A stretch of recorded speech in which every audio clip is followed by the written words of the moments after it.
Very pleasant good afternoon to you wherever you may be joining us from. Live from Pat Keneally Diamond at Alumni Field, I'm Damon Sunday, and we've got the series finale between your Lions and the Dolphins of Jacksonville University. Southeastern taking the first two games in this series by scores of 2-1 and 5-4. So some tight ball games here. Jacksonville off to a 1-6 start, but we're talking about a program that historically is there at the end of the year. Regional time, 15 regional appearances in program history. And last year, these two teams had nearly identical records. The Lions had one more win. 2 years ago, the Dolphins were in the regionals. It's been now 3 years since the Lions were in the last regional. 3 years, going back to 17. So you're talking two very similar programs here. And it's made for some really, really good baseball here, the first two games of this series. Hopefully we've got another one of those here today. Yesterday, the Lions, for those of you who did not watch the video yesterday, we'll kind of give you a recap since we weren't on radio. Both teams scored in the first inning yesterday. Jacksonville had a one-out solo homer in the first. The Lions had a run in the bottom of the first with three consecutive singles to open up the inning. Then 2 runs in the second. The go-ahead run in the ball game at that point was a steal of home by Christian Garcia. The first time the Lions have done that since April of last year when Brennan Breaux accomplished the feat at Texas A&M Corpus Christi. It was a rather interesting one because the Lions were actually trying to lay down a suicide squeeze, but the pitch from the starter Tyler Santana was so far in the other batter's box that Nick Ray couldn't even reach it to put the bat on it. Well, the catcher, unaware that the runner was barreling down the line from third, tried to back pick at first base. So as he makes the hauls in the pitch, he's immediately firing off to first base to try and pick off Eli Johnson. Christian Garcia slides in without a throw or a tag at the plate. It's awesome to watch, just a little bit different. Every now and then you see something you haven't seen before. Later in the ballgame, the Lions tacked on single runs in the 5th and the 7th. And Jacksonville 2 runs in the top of the 8th. Made it a 1-run ballgame. Lions went to the bullpen for Trey Harrington. Closed it out with an inning and 2/3 scoreless. And yeah, you might be scratching your head going, if you didn't see about Tuesday as well, Trey Harrington pitched. And this is not a end of the ballgame blowout, let's save our arms type pitching appearance. No, this was to close it out. He picked up the save, and we'll talk with Coach Reiser about that coming up here in a few minutes. You'll hear on our interview here on Lion Game Day. But that kind of wraps things up. Also, hey, speaking of Coach Reiser, congratulations. Tied Coach Pat Keneally. That's right, the ballpark's namesake, the legendary former Lion coach, both baseball and football, and former athletic director here at Southeastern. For third on the all-time baseball coaching wins list here at Southeastern with 230. Coach Reiser has a chance to pull ahead of him here this afternoon into sole possession of third place. Before we get to that, let's take a look around the Southland Conference and see what the schedule looks like today. Northwestern State is hosting North Alabama. Incarnate Word facing UTSA, a crosstown matchup at the Alamo Irish Classic in San Antonio. UNO is at Arkansas State. Lamar is at former Southland foe Texas State. Ball State is at Houston Baptist. Central Arkansas wraps up their 3-game series at Southern Miss. Loyola Marymount and Sam Houston State face off against each other. Abilene Christian wrapping up their West Coast trip at UC Santa Barbara. McNeese and Nichols face each other in a non-conference ball game today, or this evening, down in Thibodaux as part of the Mardi Gras tournament.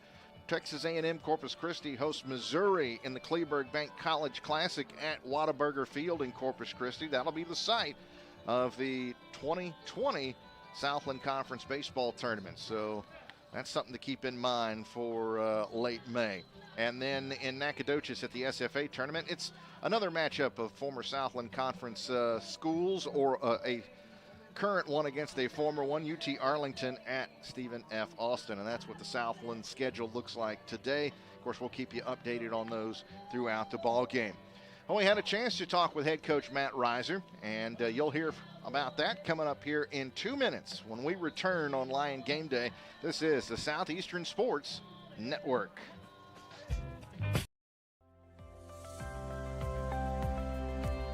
What do you love most about being a student athlete at Southeastern?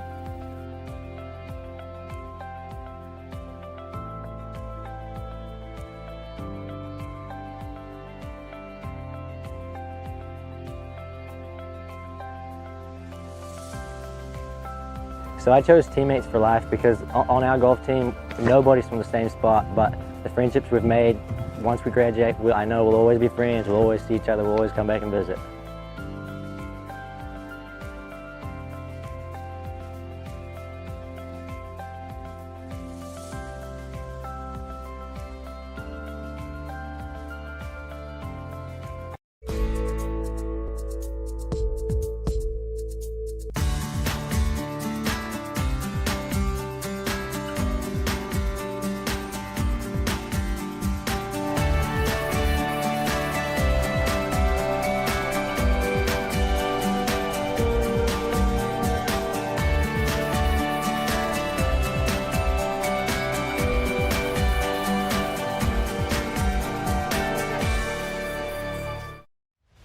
The Southland Conference, 13 member institutions, over 4,200 student athletes, achieving success in the classroom while excelling in 19 NCAA Division I sports, and making a difference through serving others and giving back to the community. Determination, hard work, commitment, excellence, and collaboration. Together, we are Southeastern!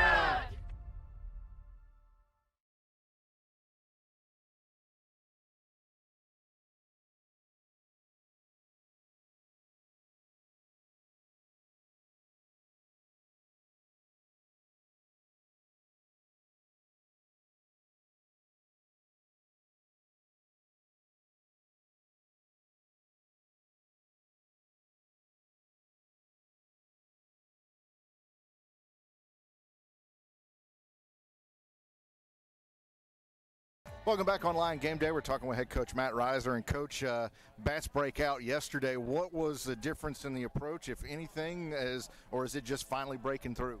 Yeah, early season stuff, the arms are traditionally going to be ahead of the hitters. It's just the way of the world. And also we'll continue to develop as it goes and get a little bit better. And you got to tip your hat. We faced pretty good arms, too.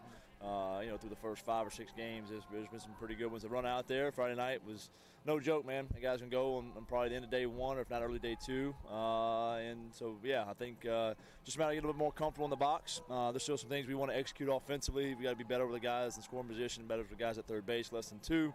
But overall, yeah, the bats woke up a little bit yesterday. I think we started to see that potential of what this ball club, the offense that we've talked about all fall and into the spring, some of the dynamic things that you're able to do.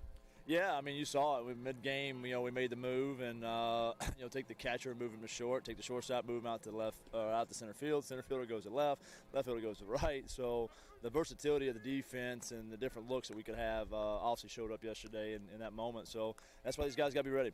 They've done a good job of buying into that so far, and obviously they can continue to do that because we never know when that moment's going to be that we're going to be called upon to be a big part of this game. Speaking of never knowing when that moment's going to arrive, I think there's a lot of people here at the ballpark that this couple games this week been scratching their head when they see Trey Harrington running in out of the bullpen.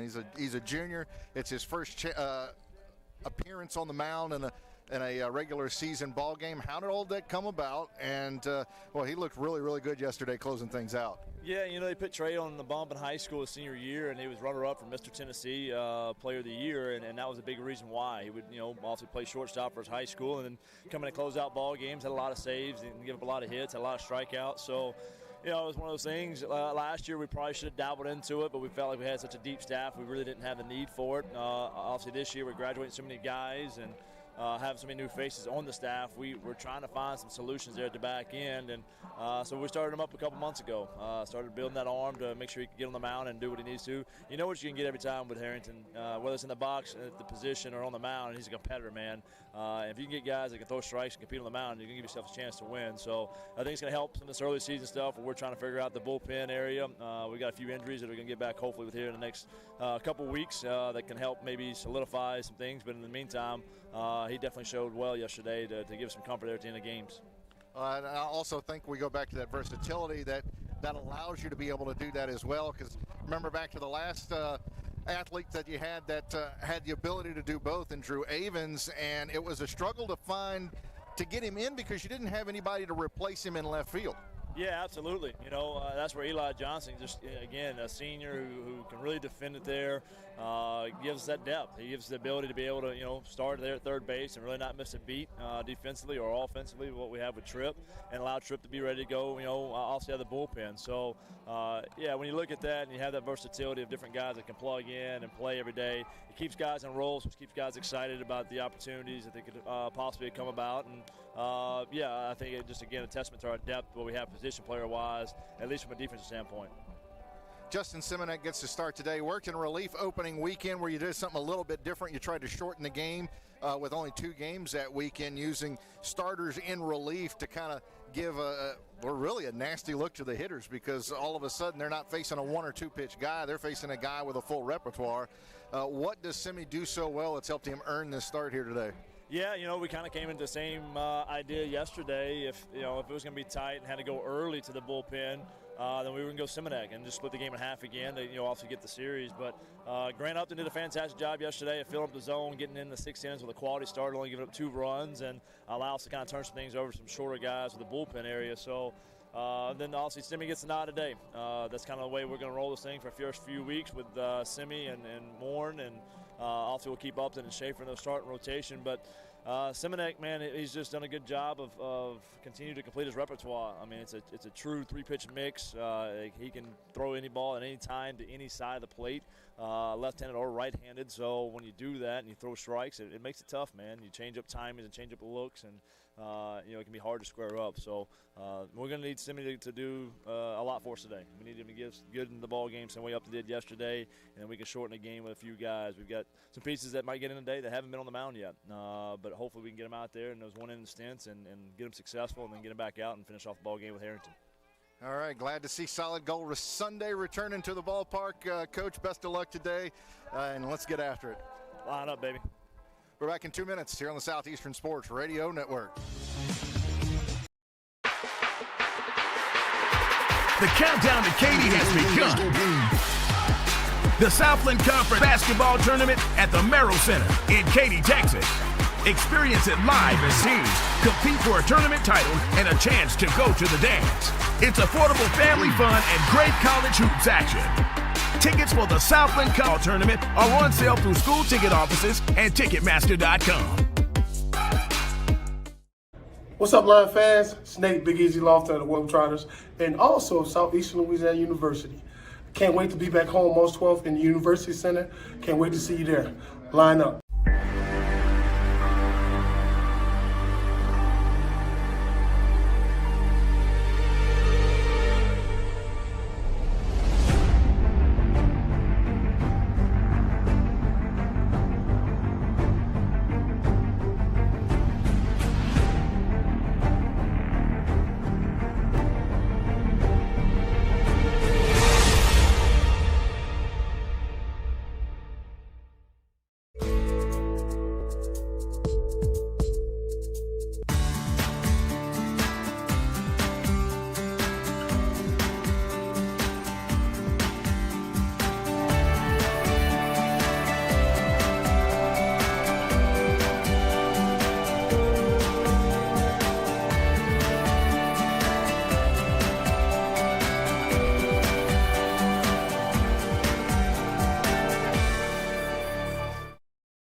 At Alumni Field as we get set for the first pitch here this afternoon. Another nice day for baseball. Not as sunshiny as it was yesterday, but weather in the mid-60s should make for a good evening for Mardi Gras as well. Hopefully everybody is being safe out there this year. And we've got some baseball here and some business to take care of. Lions have won the first 2 games of this series. Let's take a look at the starting lineups today. First for the visiting Dolphins of Jacksonville. They're 1-6 rolling into play today. Leading it off is the center fielder Ruben Samayan, followed by the second baseman Scott DeBrule and third baseman Anthony George. Middle third of the order, first baseman Christian Coypel, left fielder Corey Heffron, and catcher Jacob Southern. Bottom third of the order includes right fielder Elias Flowers, designated hitter Paul Castillo, and the shortstop Dakota Jalila. That's Samayan, DeBrule, George, Coypel, Heffron, Southern, Flowers, Castillo, Jalila, 1 through 9 in their order, with a right-hander by the name of Austin Temple on the mound. The Lions are 3-2 rolling in, and we'll get to their lineup in the bottom half of the inning. As Justin Simonek on the mound today, 0-1 with a 5.40 ERA. Worked 3 1/3 innings in relief, 2 runs, both earned, 1 hit, 1 walk, 4 strikeouts. Opponents hit 0.91 off of the right-hander in that appearance against Louisiana Tech. Starts us off with a strike here this afternoon. 1-0-1 our first pitch. And we are underway from the corner of Dakota and General Pershing this afternoon.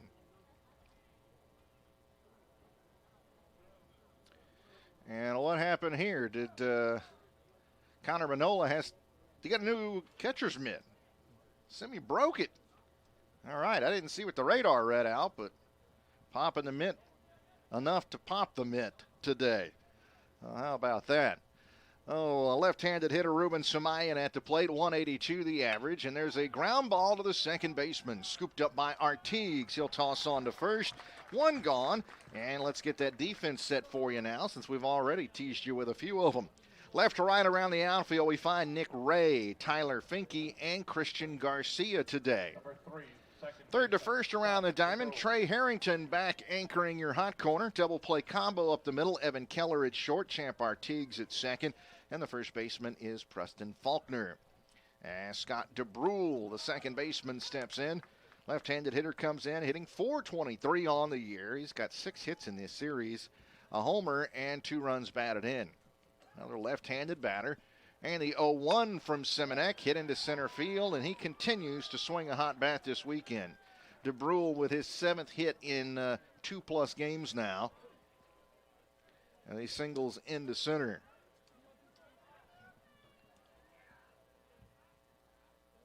I'll bring up the third baseman, Anthony George. He's hitting .240 with 1 run batted in. Anthony George. As we told you earlier, Connor Manola is behind the plate today for the Lions. The battery made of the right-hander Justin Simonek as that one upstairs. So if you're watching on the Southeastern Sports Network, then you can obviously see it is while we may not have the sunshine, it's a bright day as far as uniforms go. The Lions are wearing their solid golds with the green pinstripes, green hat today for the Lions. And Jacksonville, which is also green and gold, but the old gold, is wearing a gold jersey and gray pants. So lots of gold represented here today, and green and gold, as rightly so. It is Mardi Gras season. And the right-hander out of the stretch delivers. That one's foul back into the screen. 1-1 the count on Anthony George. A transfer into the program from Central Florida. A redshirt senior. He caught the opening game of this series, was at third base yesterday, back there again today. A runner at first, 1 down. We're just underway. No score in the ball game, and the pitch from Simonek, breaking ball, misses outside. Now 2-1 the count.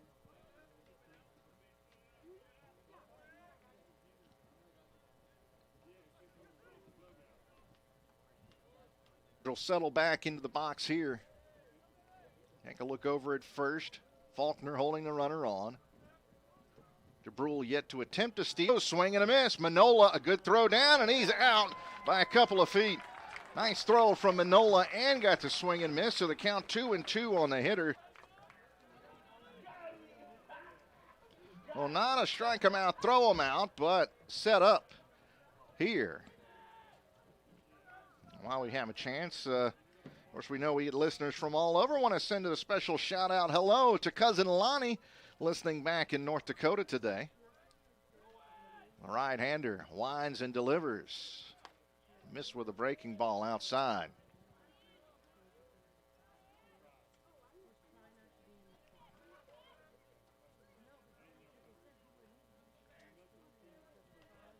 Full count here, and the pitch. There's a swing and a miss, and he got the strikeout to get out of it. Well, just like that, face the minimum. No runs, a hit, no errors, nobody left on base. We'll head bottom of one, scoreless today on the Southeastern Sports Network. What do you love most about being a student athlete at Southeastern?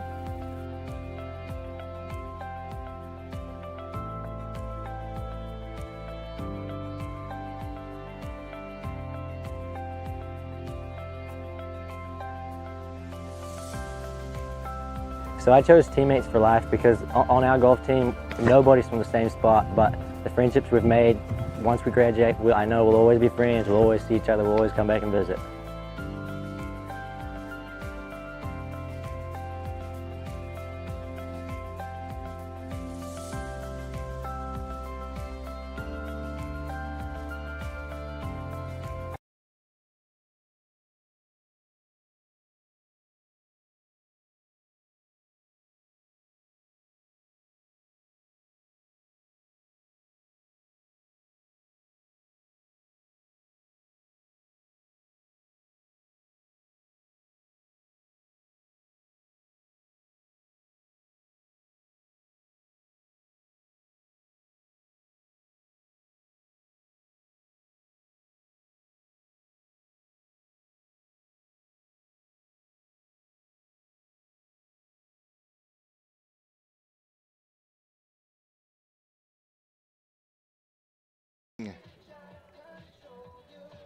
Due up for the Lions, it'll be the top third of the order in this scoreless ball game. And here's what the batting order looks like today for the Lions, who entered 3-2. Leading it off is a shortstop, Garcia. Bottom third of the order, catcher Connor Manola, third baseman Trey Harrington, and left fielder Nick Ray. Keller, Finke, Faulkner, Artigues, Burke, Garcia, Manola, Harrington, Ray, 1 through 9 in the Lion order. Facing junior right-hander Austin Temple for Jacksonville. And the first pitch is up and in on Keller. 0-1 the record, a 3.00 earned run average. High and tight again as Keller was showing bunt. Second appearance of the year for Temple. Previous one was also a start. 6 innings, 2 runs, both earned. 6 hits allowed, 1 walk, 7 strikeouts. Opponents hit .273 off the right-hander. And that's in there for a strike. 2-1 the count.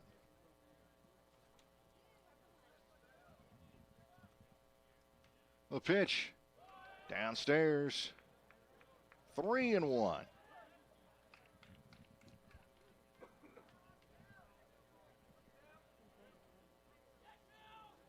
Temple winds, and the pitch from the right-hander. Caught the corner, and it's a full count now on Keller, who led off the first inning yesterday with a base knock to right field.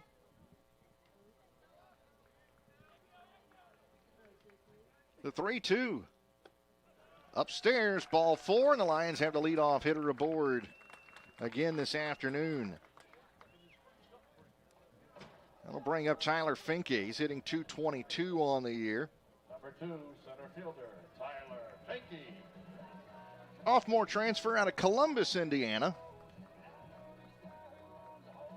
Went to Snead State Community College last year in Alabama before transferring here to Southeastern. Keller, 2 steals and 3 attempts this year. Finke tries to push a bunt up the first baseline, and it rolls foul. The Lions are able to execute a few bunt maneuvers yesterday. Sacrifices Finke bunted for a hit yesterday in which it was supposed to be a sacrifice. Developed normally, he just beat it out as the Lions have tremendous speed at the top of the order in both Keller and Finke. Allows them to do a few different things. Here's the 0-1. Bunt foul again. And it's 0-2. Of course, there was also the bunt that wasn't a bunt and still got a run home. The squeeze yesterday that Jacob Southern, the catcher, just never saw coming.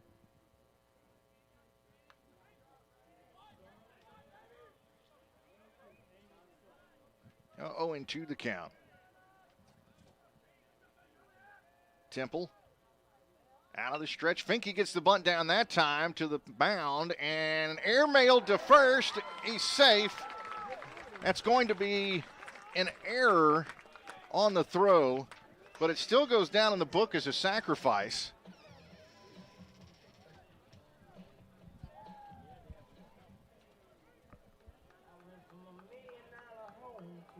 Well, that'll be 2 on and nobody out here. Oh, at the plate, Preston Faulkner now. Number 22, first baseman, Preston Faulkner. Faulkner hitting 176. Had a rough go of it getting headed in the right direction this weekend, but he broke through with 2 hits in his final 2 at-bats yesterday. There's a strike over the outside corner as he was showing bunt.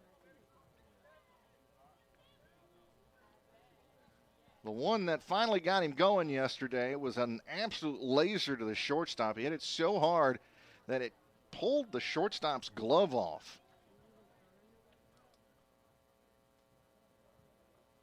He was trying to reach for it and save it from getting through in the hole into left field. And it just kept on going. Look back to second. Pitch, and it's bunted foul by Faulkner.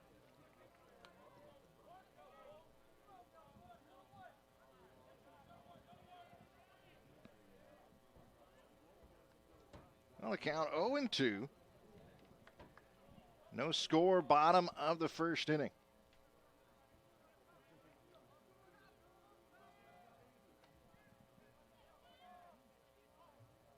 Right-hander with a long look in as Southern runs through the signs. We'll have to set that defense here shortly as the pitch is upstairs. All right, this gives us a chance. Left to right around the outfield today for Jacksonville. We find Heffron, Samayan, and Flowers. Third to first around the diamond. Anthony George anchors the corner. Double play combo up the middle. Jalila at short. DeBrule at second. The first baseman is Coypel. And behind the plate today, the battery mate of the right-hander Temple is the catcher Jacob Southern. Pickoff play on its color, a little too far off the bag.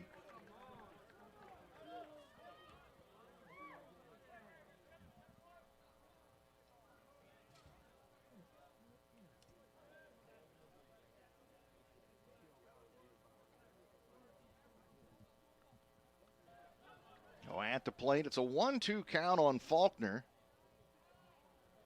Finke, the runner at first. 1 out. There goes Finke. The throw down is, well, it was in time, but it popped out of the glove of the shortstop, so in with a stolen base. It'll be Finke. That stolen base brought to you by Sarita's Grill and Cantina, serving Latin cuisine since 2007.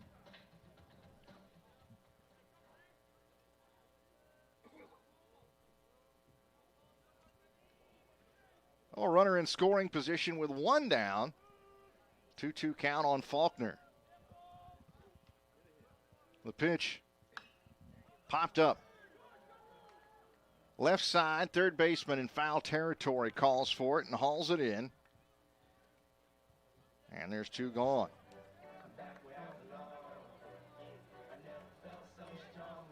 I want to bring up Champ Artigues. He's hitting .235. 4 runs batted in as a redshirt freshman in the cleanup spot today.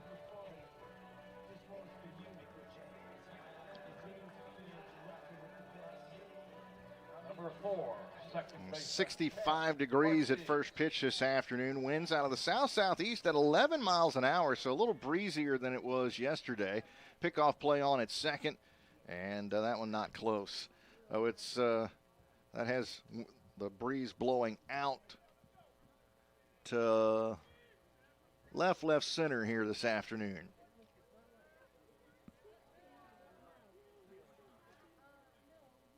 The pitch to Artigues. It's a low strike call. Our umpiring crew today, Michael Summers is at third, Myron Miller is at first, and behind the plate calling balls and strikes is Michael Anderson.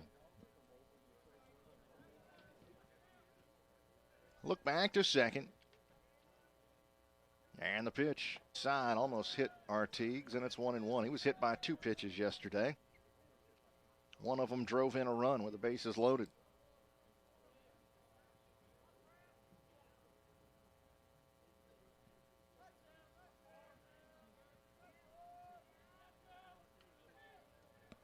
The 1-1. That is a little floater out to short. He'll haul that one in, and that'll be it for the Lions in the inning. As there are no runs on no hits, 1 error, 1 runner left on base. We'll head to the second, still scoreless, here on the Southeastern Sports Network.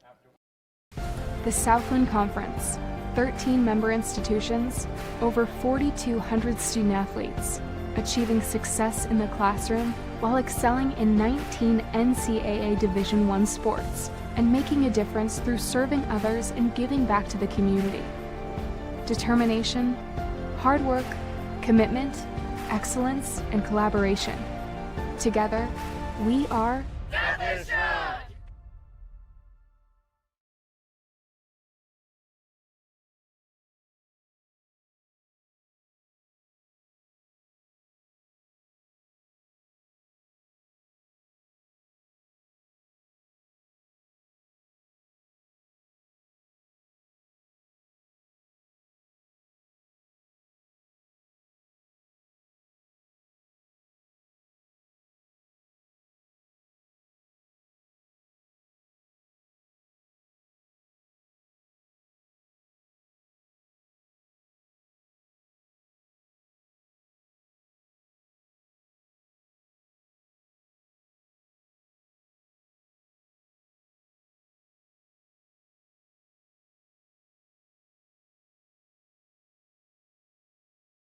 Scoreless ball game.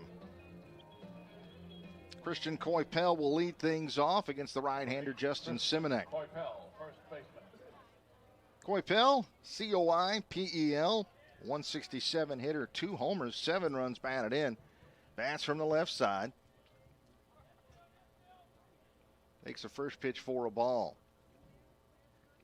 The 1-0 is pretty well hit out to right center, giving chase. Garcia, and Finke is going to wind up over the wall in deep right center field.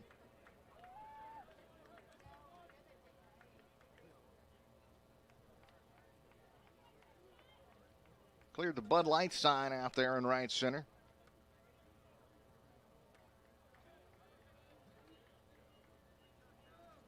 And it's 1-0 Jacksonville as the Dolphins have taken the lead first games this weekend. Now they scored single runs in the first inning of each of the first 2 games and dropped those. They did not score in the first today. They score in the second inning. That's in there for a strike on Corey Heffron.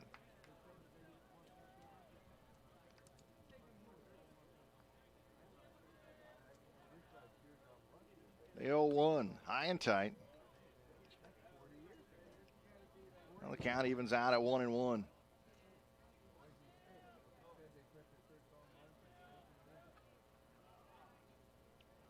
The pitch, swing and a miss. 1-2 the count.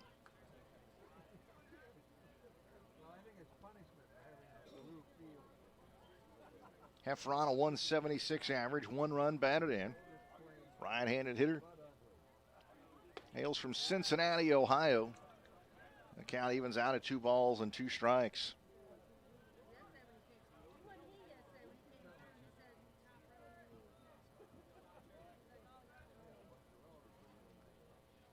The 2-2.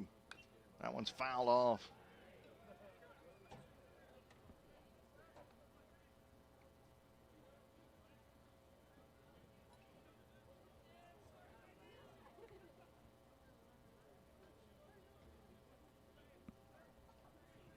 Out of the windup, Simonek breaking ball, stays inside. Now it's a full count now on Heffron.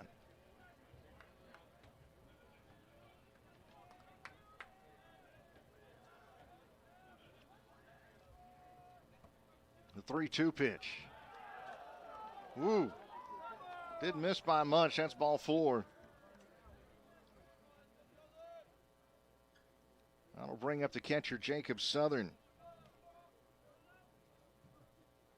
Comes in hitting 125 with 1 run batted in. Catcher, Jacob Southern.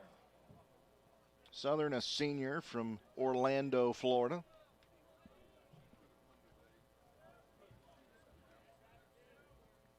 Nobody out, runner at first base. Jacksonville leads it now 1-0. Top of the second inning.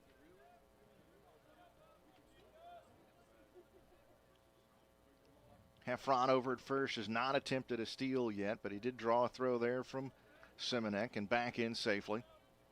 Well, working out of the stretch now. Simi delivers upstairs. And it's 1-0.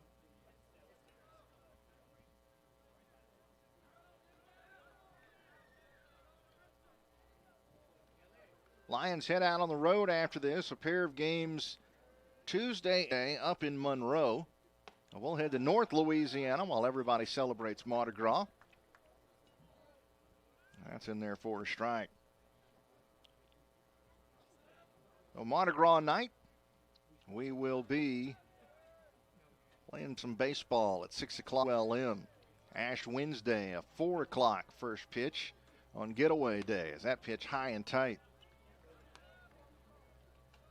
And the Lions will be back home this coming weekend with 3 games against Stony Brook, the former College World Series Cinderella.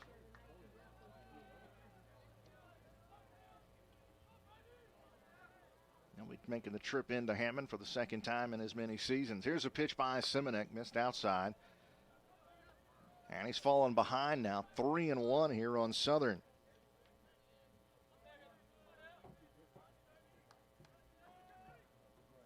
Of course, tomorrow will be our next installment of Inside Southeastern Baseball with Matt Reiser. You can join Coach and co-host Alan Waddell live from noon until 1 over at Black and Brew in downtown Hammond. Little lunchtime show talking Southeastern Baseball. Good food if you want to come join us for lunch. If not, you can listen right here on KSLU 90.9 FM or online at lionsports.net or through the TuneIn app or through the Lions Game Day Experience app, which also has video, because we'll have the video as well running through our YouTube channel, the Southeastern Sports Network. And that one is popped up out into right center. Settling under it, Garcia makes the catch, and the runner will have to retreat to first. So there's one gone.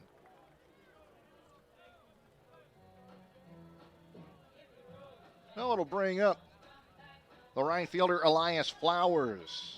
Hitting .600. He started the game yesterday and had a pair of hits and a sacrifice bunt, so he finished the day 2 for 3.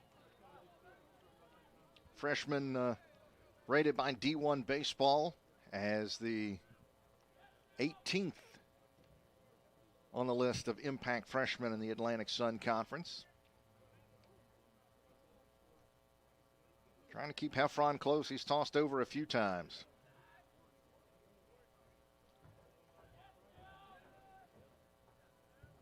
Well, the right-hander delivers, and that's in there for a strike.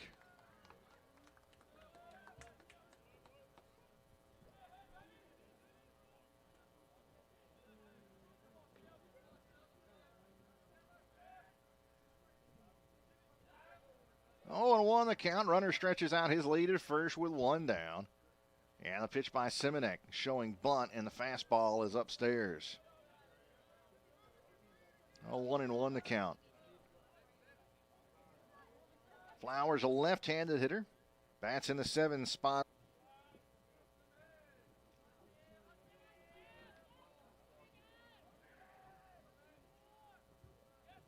Working out, and delivers. Fastball.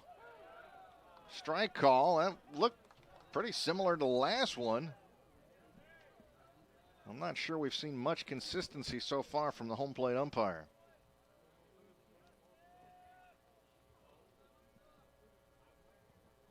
On the count 1-2 on Flowers.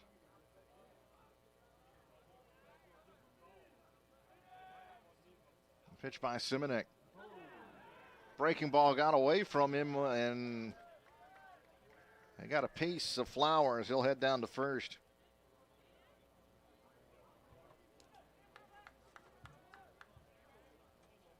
Well, 2 on, 1 out, and it brings up the number 8 hitter in the order. That's the designated hitter, Paul Castillo.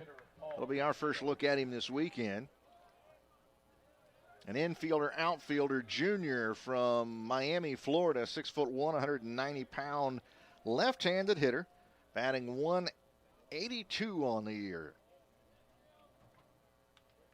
2 on, 1 out. Simonek out of the stretch, delivers. That's in there for a strike. And it's 0-1.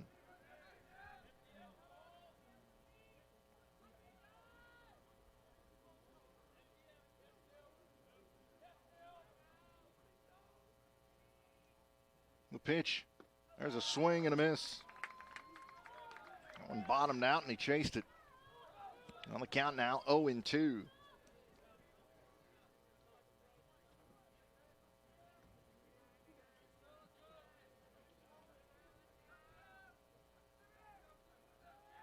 Left-hander out, looks back to second. It's a long look back, and now Simonek delivers. Fastball upstairs. All 1-2 the count.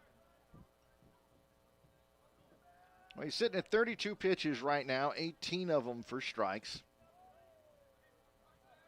Lions down 1-0 in the ball game, top of the second. The pitch by Simonek. Swing and a miss. Change up. And he's down on strikes.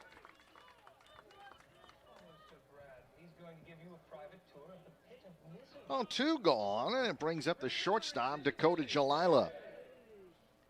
Spell Jalila's last name, Julya, Jalila. He was the all-defensive team shortstop, the Atlantic Sun last year.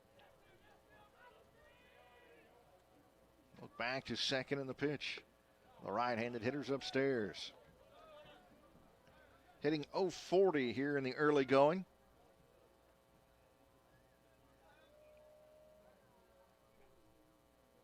Runners at first and second and 2 down. Simonek trying to work out of this one, facing the number 9 hitter in the order. Look back to second in the pitch. Breaking ball downstairs. 2-0 the count. Jalila, a redshirt senior from Lake Worth, Florida. 5'10", 175-pound right-handed hitter.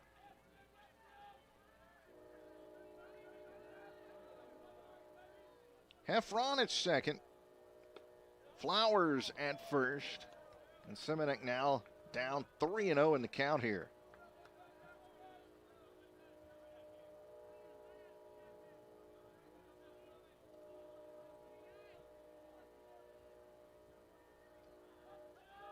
Right-hander sets, looks back to second in the pitch. Breaking ball caught the corner. Well, the engineer laying on the horn in the background. The southbound city of New Orleans ought to be pulling out of the station here in Hammond, just a few blocks away.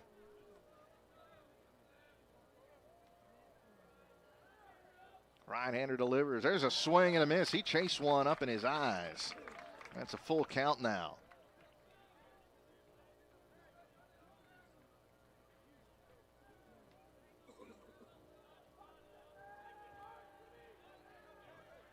Well, full count on Jalila with 2 down. Runners and first and second will be off with the pitch here. And the center fielder, Finke, shifts over toward right center a hair. Here's the pitch. Upstairs, ball 4. And the bases are loaded.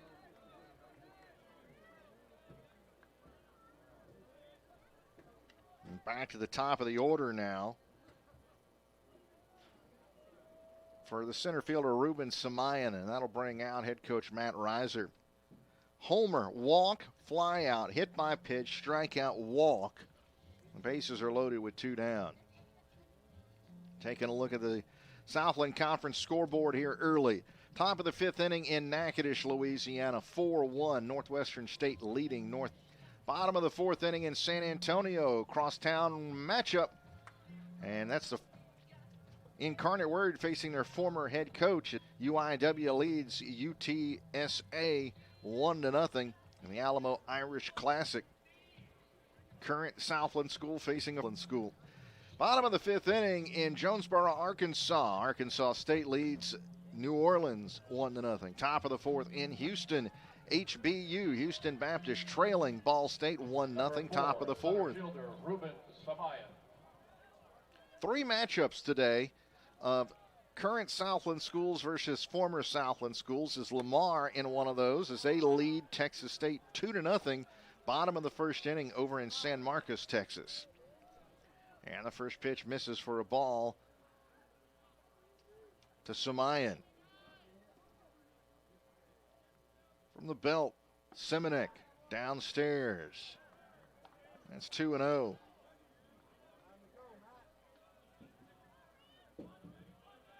We're going to start to see some activity out of the Lion bullpen here shortly.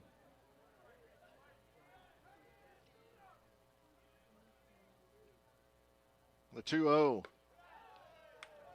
Bell tie, but look, I don't know. I guess it was outside, and it's 3-0 now. As headed down to the bullpen for the Lions, Dalton Asfalm and Landon Clifton. Well, it'll probably be Asfalm, as that's in there for a strike on 3-0. Freshman from Central Louisiana, a right-hander, will start to get loose. Nowhere to put him. The 3-1. Ground ball up the middle, off the glove of Artigues. 2 runs will score.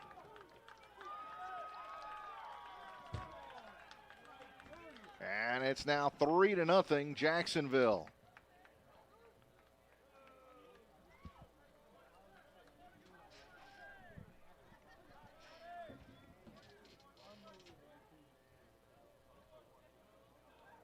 Runners on the corners for Jacksonville's leading hitter, who's red hot this weekend, 7 hits.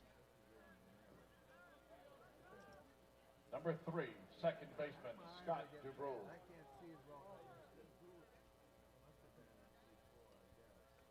DeBrule, who singled in the first, at the plate now.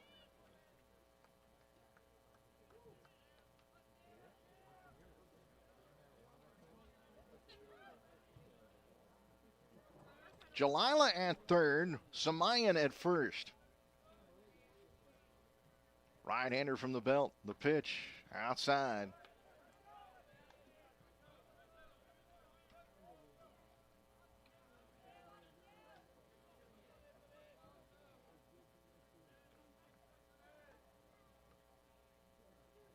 Check of the runner at first, the pitch downstairs, 2-0 the count. Now Simonek sitting at 46 pitches, 23 for strikes, so a 50-50 mix here so far. The pitch, miss. Chase one up and in a bit.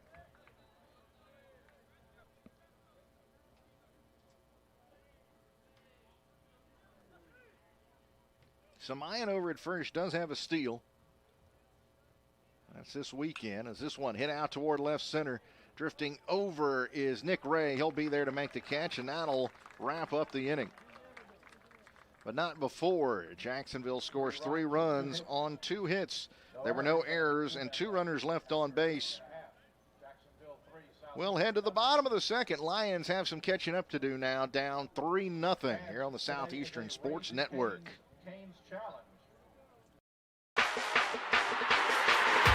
The countdown to Katy has begun. The Southland Conference Basketball Tournament at the Merrill Center in Katy, Texas. Experience it live as Southland strong teams compete for a tournament title and a chance to go to the dance. It's affordable family fun and great college hoops action.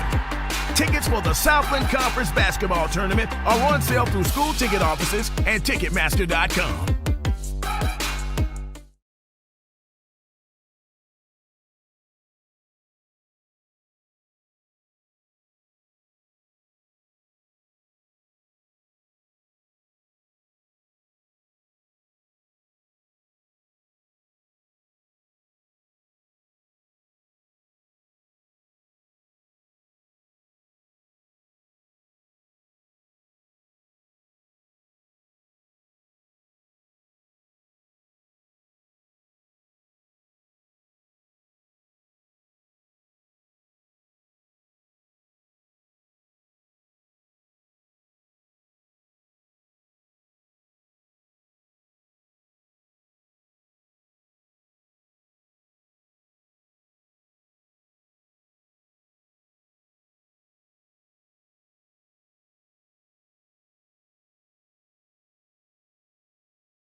McNeese is at Nichols as part of the Mardi Gras tournament. That is a non-conference matchup of Southland Conference teams. And there's a first pitch strike to Jacob Berg as we get things rolling here in the second inning.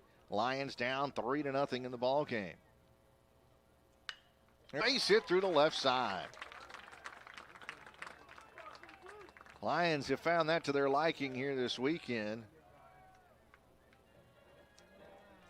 And a leadoff hitter aboard. And back-to-back innings now for the Lions.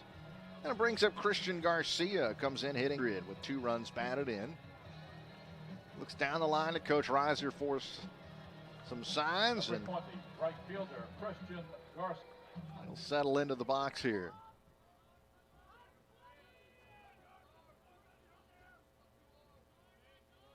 Check of the runner at first base. And here's the pitch by Temple. Catches the outside corner for a strike.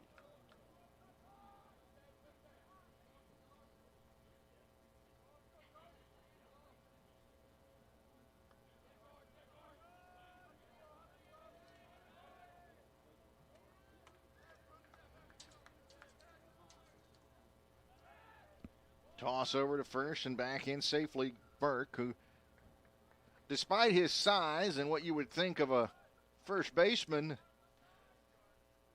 he's got 3 stolen bases in 3 attempts. Sneaky fast. The 0-1 turned on. That's pretty well hit to left, but, well, it's going to stay in the ballpark. Off the bat, it looked pretty good, but then died out in left center as Heffron there to make the catch. 0-1 gone.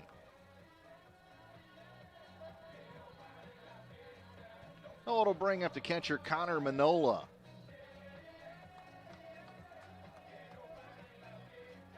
Number 5, catcher Connor Manola. Manola comes in looking for his first hit. He has driven in one.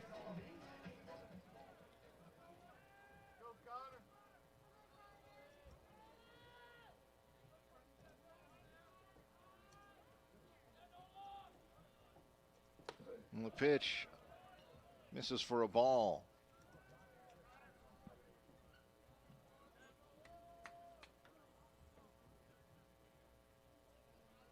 Look down the line to third. Reiser runs through a few signs.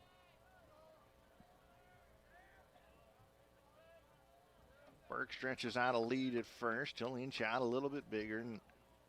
Not a big one, but he's got a decent lead, and he's going. And swinging away, there's a flare out to shallow center. Drops in over the head of the second baseman, who was moving with the runner and wasn't able to get back on that play. The center fielder, Samayan, just had too far to come in to make the catch. And it's a flare base hit for Connor Manola.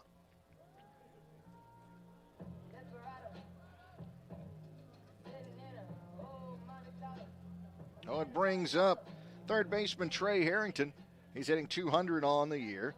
Number 13, third baseman. And he's got 2 on with 1 out, and the Lions down 3-0. Bottom of the second inning.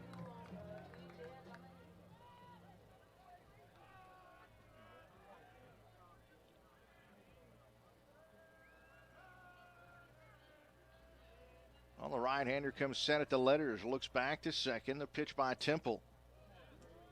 It's a high strike call.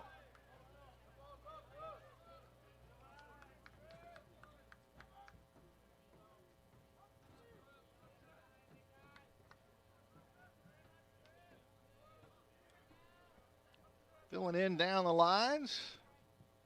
Nice crowd out here again today. It is holiday weekend, so to speak, rolling into Mardi Gras here. Here's the 0-1, down and away. And we've had decent crowds for the first two games as well of the series, and another excellent opening night crowd with in-state opponent UL Lafayette coming to town this past week.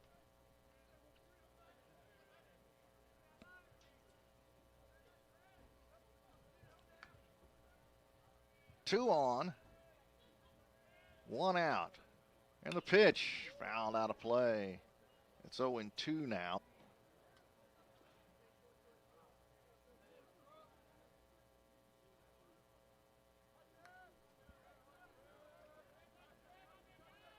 He'll settle back into the box. Burke at second, Manola at first. He's not being held on. First baseman playing behind him. Middle infield backing away from the runner as that one misses off the outside corner. It's 1-2.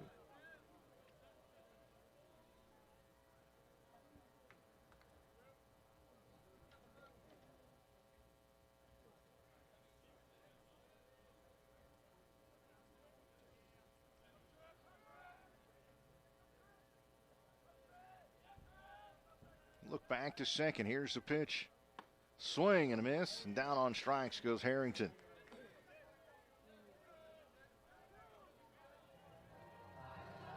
I want to bring up the left fielder, Nick Ray. Not your prototypical number 9 hitter. The Lions do have some power here. Number 12, left fielder, Nick Ray. Hitting .263 on the year. He's got runners at first and second and 2 down. Lions trailing 3-0, bottom of the second. And the pitch to Ray. This is outside. Burke led off the inning with a single to the left side and moved up to second on Manola's single to center.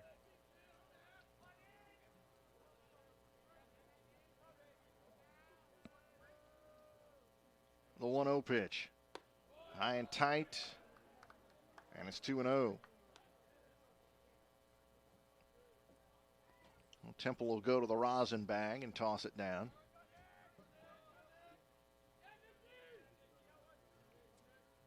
Awaits a sign from Southern. Now he'll come set and look back to second. And the pitch. Swing and a miss. Well, 2-1 to count.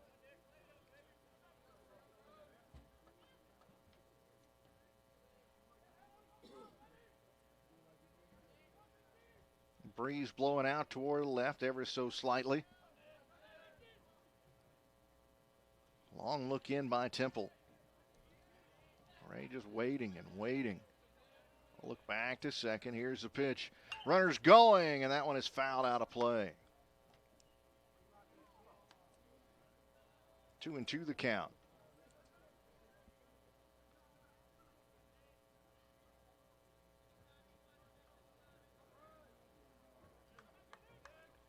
Well, 6 o'clock first pitch Tuesday. We're on the radio Tuesday from Monroe. No radio on Wednesday for the final game of that midweek series, as basketball will have the radio network. That's down and away, and a full count now on Nick Ray.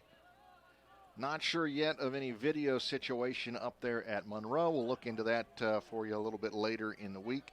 So, of course, just stay tuned as well. You can find out at lionsports.net and by following Lion Up Baseball on Twitter. Also the same address on Instagram and Facebook. Here's a 3-2 pitch. Swing and a miss. And down on strikes goes Nick Ray, and the Lions strand a pair of runners in the inning. No runs, 2 hits, no errors. 2 runners left on base.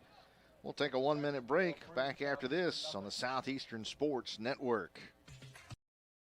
The Southland Conference, 13 member institutions, over 4,200 student athletes, achieving success in the classroom while excelling in 19 NCAA Division I sports and making a difference through serving others and giving back to the community. determination, hard work, commitment, excellence, and collaboration. Together, we are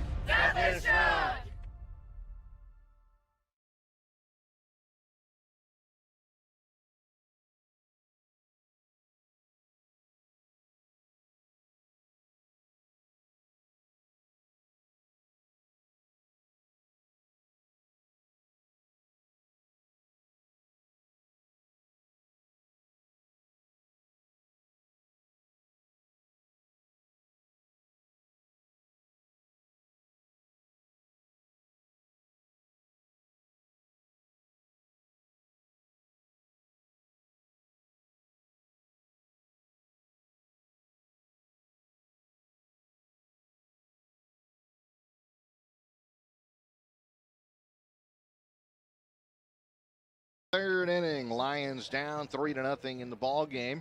Anthony George will lead. George struck out his first trip up against Justin Simonek, who winds and delivers the first pitch of the third. On the count 1-0. Lions had the bullpen working last inning. They'll give Simonek another chance here in the third to try and get a little deeper in this ball game. And falling behind now 2-0. So far, it looks like it's a tight but high strike zone from the home plate umpires. This one popped out to center field. Finke shading his eyes and hauls that one in. There's one gone. George flies out to open up the third inning. Well, it brings up the first baseman, Christian Coypel. Solo homer leading off last inning. Got Jacksonville on the board. As the Dolphins are looking to avert a sweep. Gotten off to a rough start, but they've played some top-notch. That's in there for a strike. Dropped 2 of 3 opening weekend at home to number 35, Virginia. Very good ball club out of the Big 12 as that one popped foul and out of play down the left field line. And then dropped games midweek at number 2 ranked Florida. That's right, they were at the Gators before coming here. The 0-2. That misses for a ball, 1-2. So they've dropped 5 consecutive. Lions trying to keep that string going. There's a 1-2 pitch. There's a swing and a miss, and down on strikes goes Coypel. Third strikeout of the ball game for Simonek. 2 gone, nobody on. And it'll bring up the left fielder Corey Heffron. Number 18, left field. He drew a walk and eventually came around to score last inning.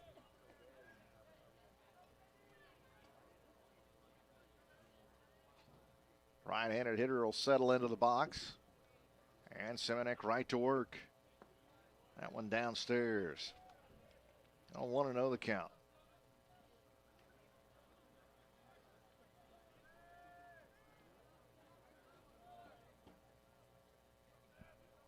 The 1-0.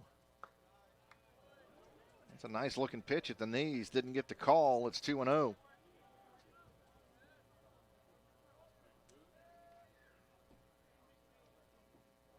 Simonek winds and the pitch. And that one's popped up. Foul, third base side. Harrington feeling for the dugout, settling in under it in the coach's box. He'll haul it in, and it's a 1-2-3 inning as Justin Simonek battles back and has a quick inning here in the third. So we'll roll into the bottom half of the inning. The Lions trailing 3-0. We're back in 1 minute on the Southeastern Sports Network. What do you love most about being a student athlete at Southeastern?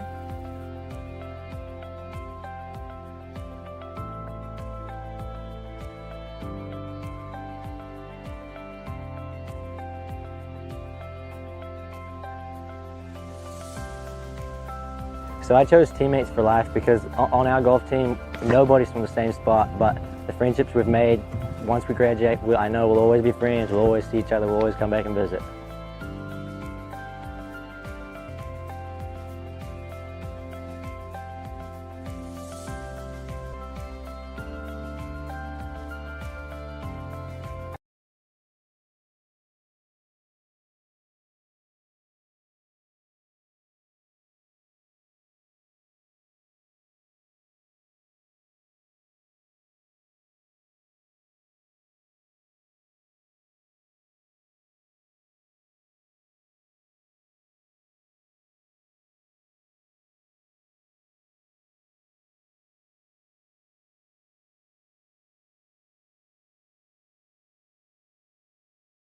The bottom of the third inning. It'll be Keller, Finke, and Faulkner due up to face Temple, the right-hander. Such a nice change to have sunshine for a couple of days. It is peeking through here. The clouds are kind of disconcerting, but yeah, there's forecast says there's no rain in them. It's just heavy dark clouds kind of blanketing the sky today. 1-0 in there for a strike on Keller. Yesterday was absolutely beautiful. Today the weather nice because it's warmed up enough that a light jacket will do it here just to be comfortable. Maybe get by with a long sleeve t-shirt, depending on what you prefer.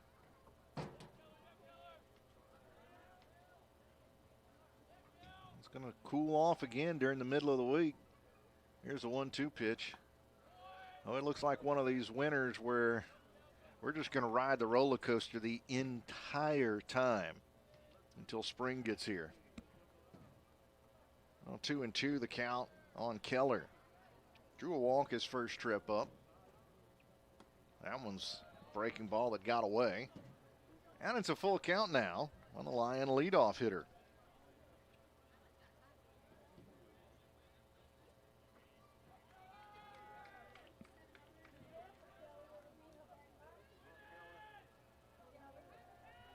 The 3-2, that one's driven out to right center. Going back and over, Flowers makes an over-the-shoulder catch on the run. He chases that one down. Well, Keller gave it a ride, just couldn't get it down quick enough. And there's one gone. That brings up Tyler Finke. Nobody on. Wow, taking a look at it, it's up to 70 now here in town. Center fielder, Tyler Finke. Not bad. It continues to warm up. It was 65 at first pitch. The count on Finke. That one downstairs. Supposed to rain some tomorrow, but then Tuesday supposed to be cloudy, and then after that it's sunshine for about a week, believe it or not. It's just going to be cool. Here's the 2-0 pitch. Inside, jammed him, popped it up, left side. Shortstop calling off the third baseman, straddling the line. He makes the catch. Oh, it brings up Preston Faulkner now with 2 down. Well, yeah, 64, or tomorrow's high is 71 with rain, high is 64 on Tuesday. Then Wednesday and Thursday dipping into the mid-50s with lows right at the freezing mark before it warms back into the mid-60s. So, not too bad. We'll take that sunshine, you know that much. Count 1-0. There's a swing and a miss at a breaking ball. Now, if you're making the trip up to Monroe, the weather, looking ahead to this week, make sure you pack some layers for that trip. That one downstairs, 2-1 the count. Tuesday evening, the low in Monroe is 39. It's a 6 o'clock first pitch. The high gets up to 64. Wednesday's high is 48 and blustery. As that one fouled out of play, 2-2 the count. 4 o'clock first pitch. The low that night will dip down below freezing in northeast Louisiana. So making a trip up with us just so you know what to pack. Green and gold, of course, but that's upstairs. Full count on Preston Faulkner. 2 outs, nobody on. The Lions trailing 3-0. Bottom of the third inning.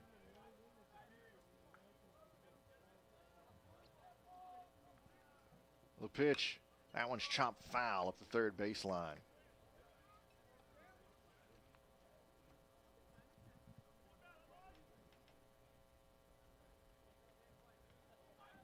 Lions with a pair of hits last inning, which stranded both runners. 3-2 to Faulkner. Foul back, clings off the pole in the backstop.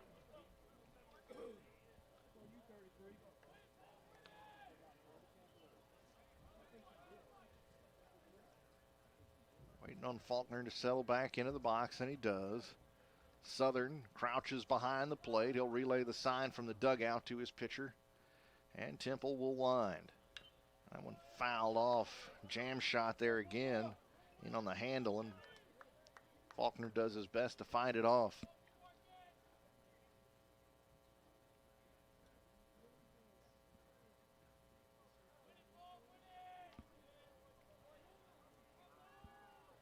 "3-2. There's a ground ball to the third baseman. Scooped up by George. He'll toss on to first, and that'll be it in the inning. The countdown to Katy has begun. The Southland Conference Basketball Tournament at the Merrill Center in Katy, Texas. Experience it live as Southland strong teams compete for tournament titles to go to the dance. It's affordable family fun and great college hoops action. Tickets for the Southland Conference Basketball Tournament are on sale through school ticket offices and Ticketmaster.com.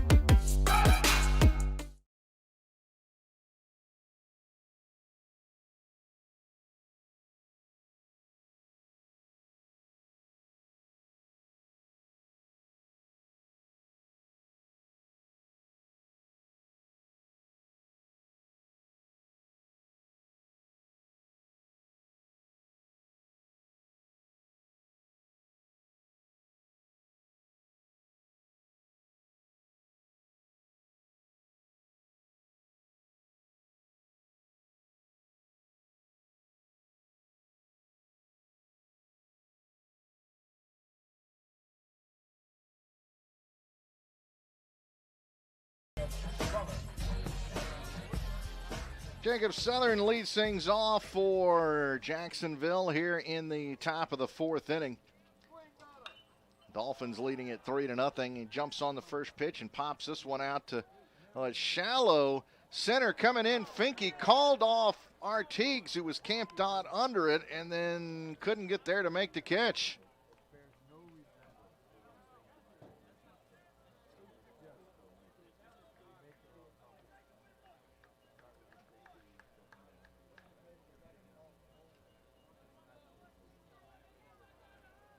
Goes down as a base hit to center.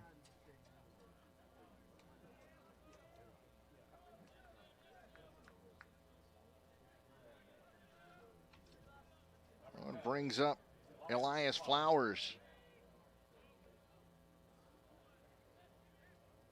Look back to second, and the pitch. Popped up. Down the left field line. This could be trouble. Into foul territory. Sliding Nick Ray makes a fantastic catch in foul territory.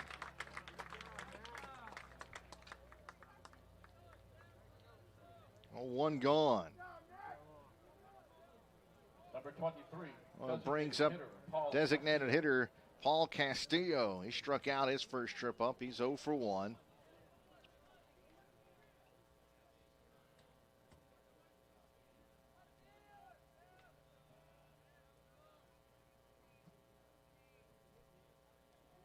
There's a ground ball to the right side, scooped up by Artigues, and the throw to first is in time.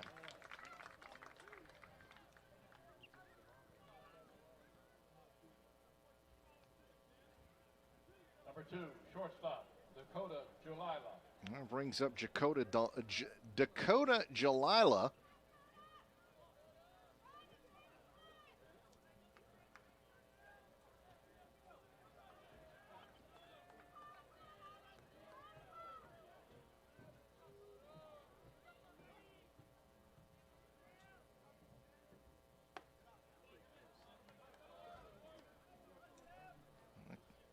One and 0 the count here. Jalila walked his first trip up.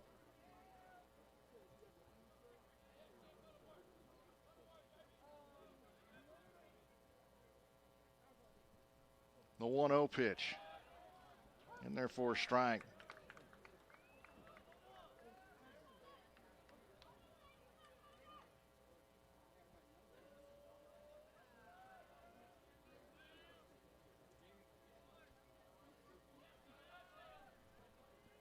1-1 coming up from Simonek. Up and in. And it's 2-1. Runner at third, Southern. Bloop double, advanced to third on that ground out by Castillo. And the pitch by Simonek, down and away. 3-1 the count.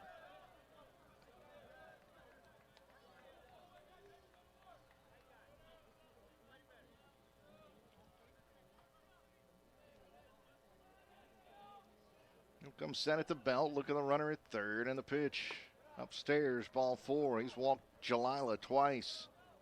And there's runners on the corners now with 2 down.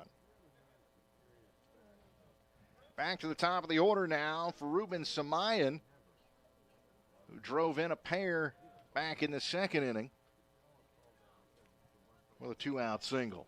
Number 4, center fielder, Ruben Samayan. Samayan 1 for 2 in the ball game. Oh, activity begins again in the Lion bullpen. Right-hander getting loose. And the pitch catches a corner for a strike.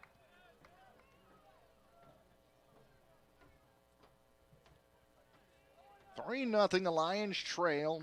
Top of the 4th inning. Runners on the corners for Jacksonville. That one a little too much arm side run. It winds up outside, and it's 1-1.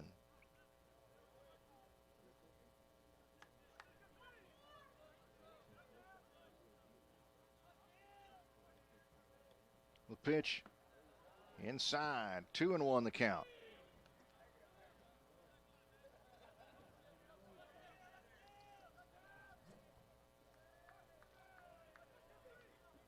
Jalila over at first, dancing around a bit here as he gets settled in, trying to draw some attention over that way.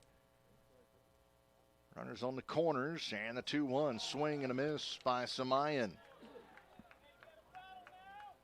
Senior out of Miami, Florida.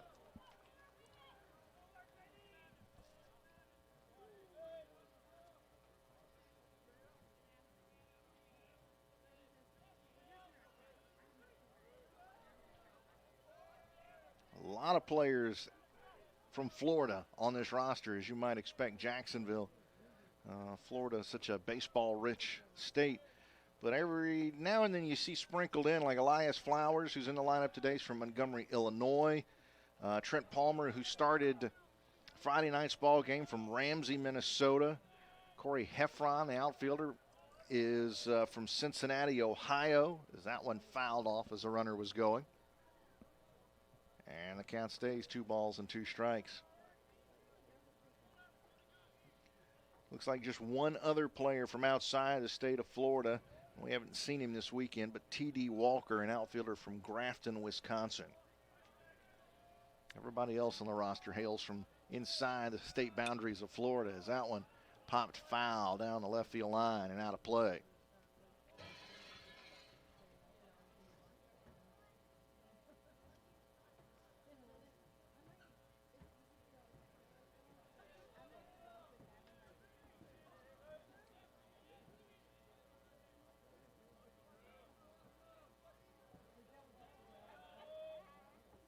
Check of the base. Here's the pitch. Runner goes. This one's hit out to left. Nick Ray, it's carrying, going back on the warning track, leaping up. He can't make the catch as he bangs off the Jimmy John sign. 2 runs in. Runner headed for third, and the throw is not in time. Did he overslide the bag? No, he did not. Oh, it is now 5-0.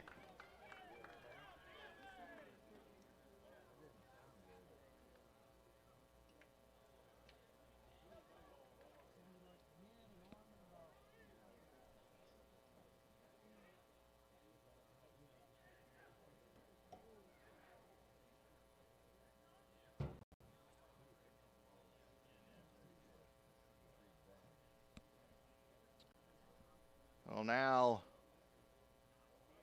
Director of Sports Medicine out to take a look at left fielder Nick Ray, who banged into that wall. Ben out there to take a look at him, and now Matt Reiser headed out that way as well. And give us a chance to let you know that this copyrighted broadcast of Southeastern Louisiana baseball may not be retransmitted, reproduced, rebroadcast, or otherwise used in any form without the express written consent of the Southeastern Sports Network and the Southeastern Louisiana University Department of Intercollegiate Athletics.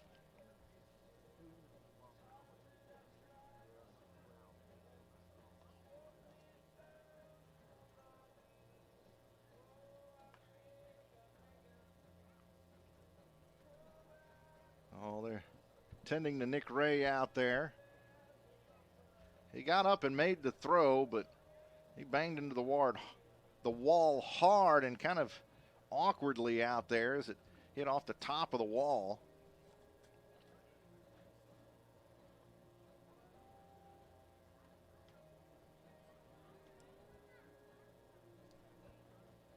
And they're still out there taking a look, so let's take a look at the scoreboard now while we have a chance, as he is up under his own power, and looks like everything maybe should stay. But top of the 7th inning in Natchitoches, Louisiana. Northwestern State now with an 8-3 lead over North Alabama.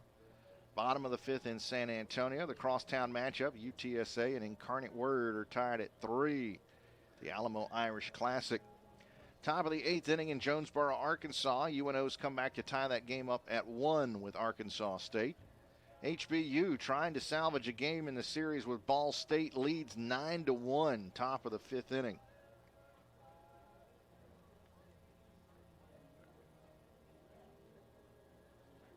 Bottom of the 2nd inning. Wow, it's a Sunday ball game in San Marcos. Lamar and Texas State tied at 6 in the bottom of the 2nd. Top of the 3rd in Hattiesburg. Southern Miss leads Central Arkansas 3-0. Bottom of the 3rd inning, Sam Houston State 1, Loyola Marymount 0. And then should be just getting underway, Abilene Christian at UC Santa Barbara. And also, since we do have a chance here, let's go ahead and squeeze in our legal ID. Let's pause 10 seconds for station identification here on the Southeastern Sports Network. You're to Southeastern Lion Athletics, right here on 90.9 FM, KSLU Hammond, the Southeastern Sports Radio Network. All right, everybody's satisfied that enough to continue now as Nick Ray will stay in. The Lions find themselves down now 5-0.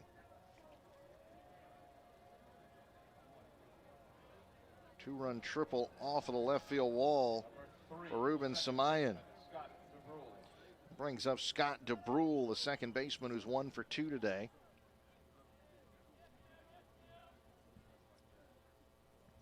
Single and a fly out. Runner at 3rd and 2 down.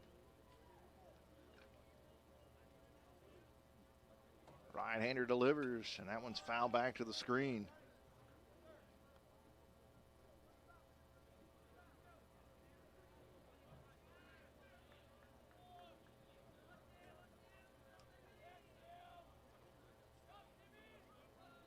Right-hander leans in, he'll come set.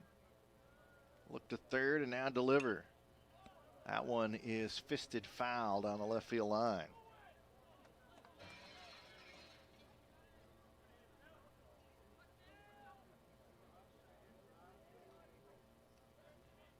Now 0-2 the count on DeBrule. Semenek, he'll come set at the belt and the pitch. Upstairs for a ball.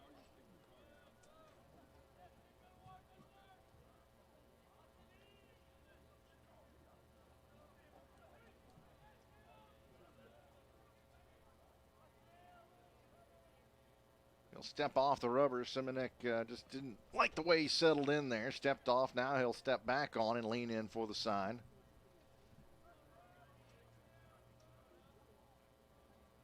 Pitch upstairs. 2-2 the count.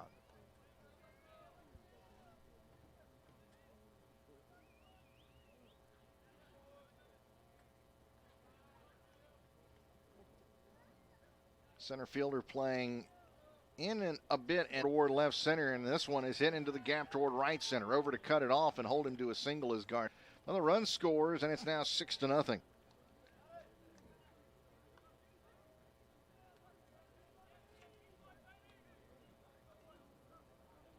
And here comes Coach Reiser on his way out. He'll make the call to the bullpen. And with that, we'll take a 60-second pitching change timeout. Lock ourselves down 6-0. This is the Southeastern Sports Network.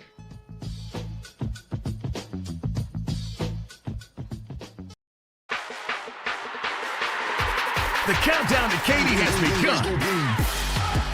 The Southland Conference Basketball Tournament at the Merrill Center in Katy, Texas. Experience it live as Southland strong teams compete for a tournament title and a chance to go to the dance. It's affordable family fun and great college hoops action. Tickets for the Southland Conference Basketball Tournament are on sale through school ticket offices and Ticketmaster.com.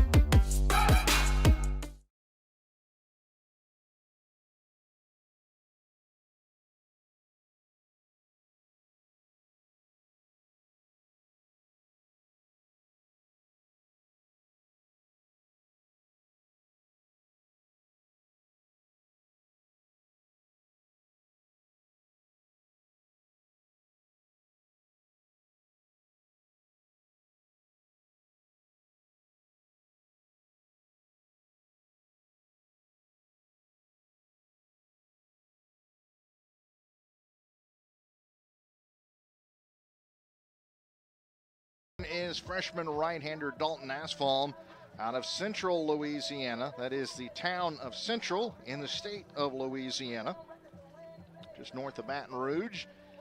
And 6-foot-tall right-hander, weighs 190 pounds, making his collegiate debut.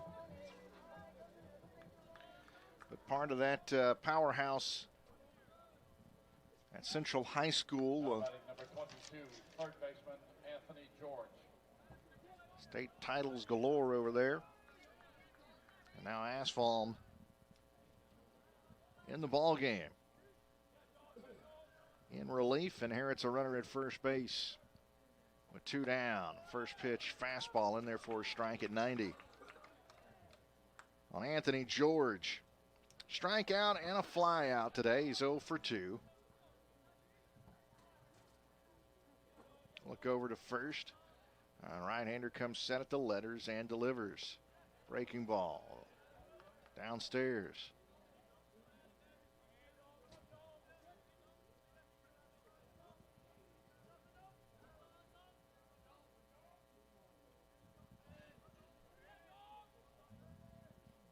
Out of the stretch, the pitch by Asfalm. Swing and a miss. Trying to check his swing, but he still went around. A pitch up at his shoulders. Asfalm out in front of George now, 1-2.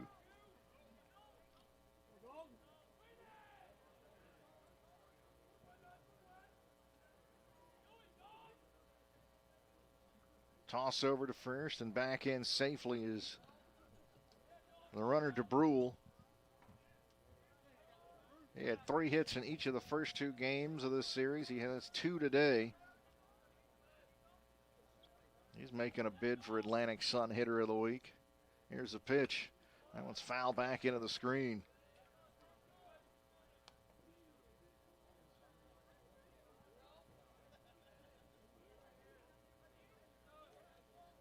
Oh, 1-2 the count on George. Asfalm delivers off the handle. Deep in the hole at short. Keller will make the long throw across. A stretch by Faulkner to aid him. And that'll be the final out of the inning. Bottom of the 4th inning with the Lions trailing 6-0. We're back in 1 minute on the Southeastern Sports Network. What do you love most about being a student athlete at Southeastern?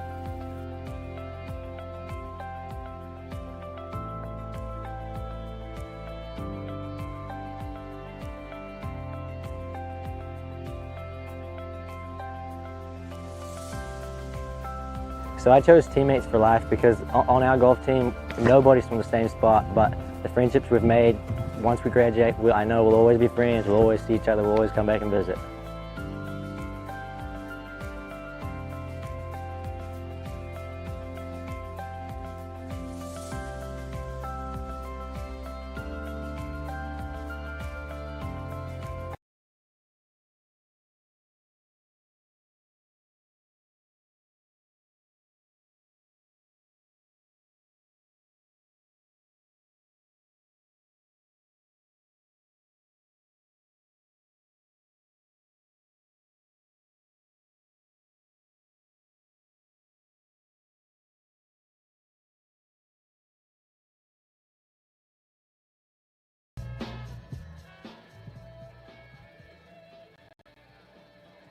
Leading off for the Lions. Bottom of the fourth inning, Lions down 4-0.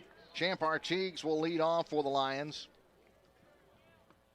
Swinging a miss to the first pitch from Temple. Artigues 0 for 1. He popped up to the shortstop his first trip up. Right-hander winds and delivers. Breaking ball in there for a strike. 0-2 the count.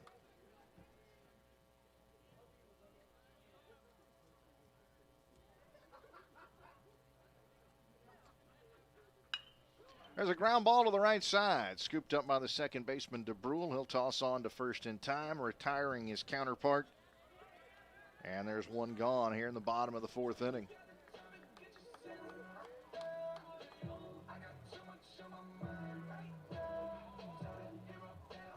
Oh, it brings up the designated hitter, Jacob Burke. Designated hitter, Jacob Burke. Burke singled his first trip up, 1 for 1 in the ball game. There's a ground ball chopper foul at the third baseline.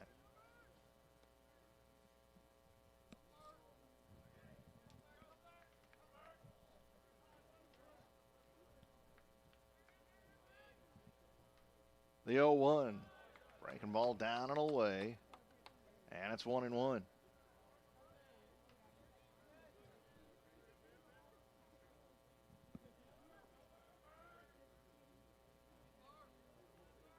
Temple a long look in here. Now he'll wind.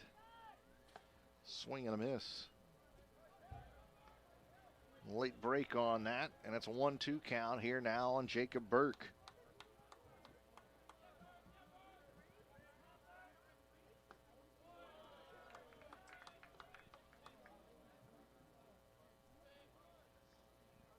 Two and two the count.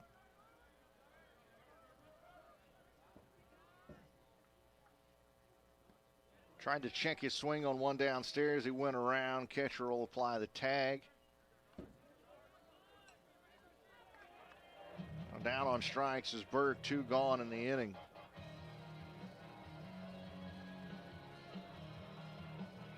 Oh, brother Christian Garcia. Flying out to left field his first trip up. And there's a strike.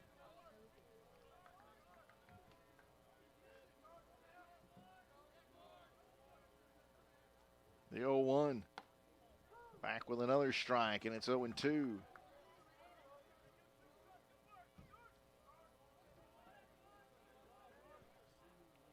Temple winds, and the pitch to Garcia. Up and away with a fastball. Touch 90 there. Mostly working in the upper 80s today, 88, 89. Lions down 6-0. Bottom of the fourth inning.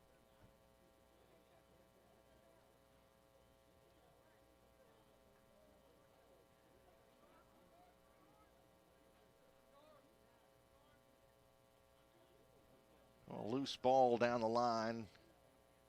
Got onto the field. Brandon Hale runs down there to toss it aside. Well, the pitch to Garcia fights that one off. Will stay a ball and 2 strikes.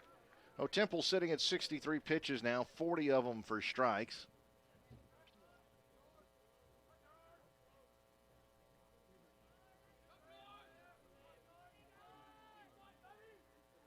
And the pitch. Now throws his bat out. He got a piece of it, but lines it to the second baseman. And that'll be it for the Lions in the inning. They go up and down in order. 3 down after 4 full. Well, we'll head to the 5th. Still 6-0 Jacksonville. Back in 1 minute on the Southeastern Sports Network.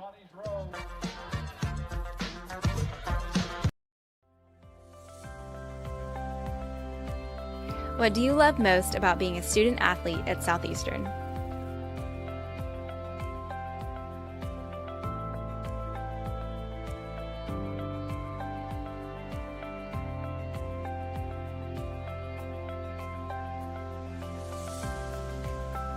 So I chose teammates for life because on our golf team, nobody's from the same spot, but the friendships we've made, once we graduate, I know we'll always be friends, we'll always see each other, we'll always come back and visit.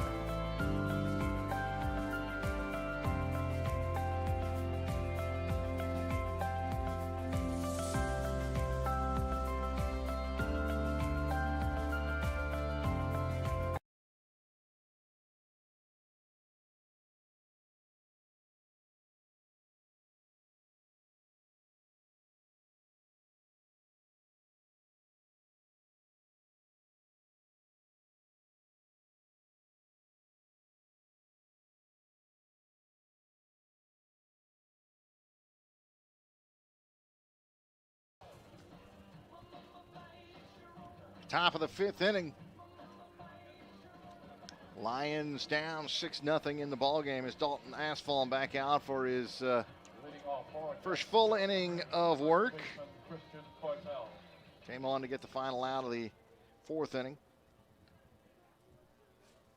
Coy Pell at the plate, cleanup hitter, leading things off.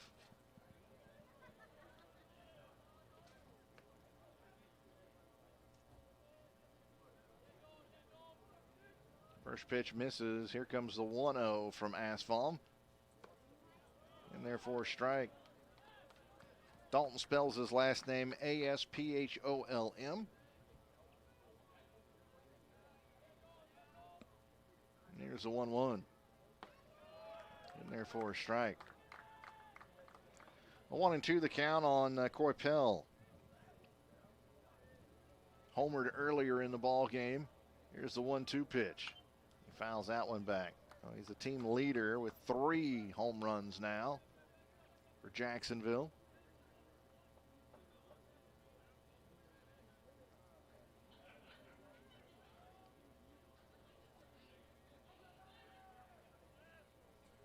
The 1-2 downstairs. 2 balls, 2 strikes. Middle third of the order. It's Heffron and Southern to follow.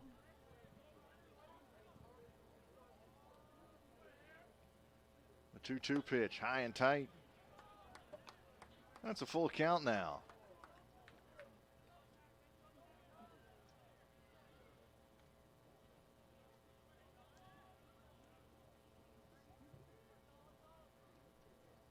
The 3-2. That one's driven to left, but coming in to make the catch, Nick Ray. There's one gone.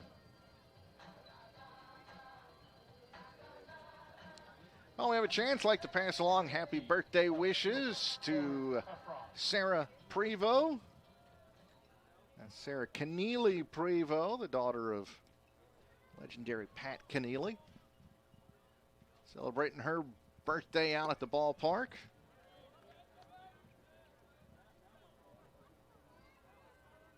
Oh, 1-0 the count as the pitch high and tight. Heffron. The 1-0 pitch. That one is hit pretty well to left. Going back, Ray at the wall, and it's off the wall. It stayed in the ballpark. And into second with a double is Heffron.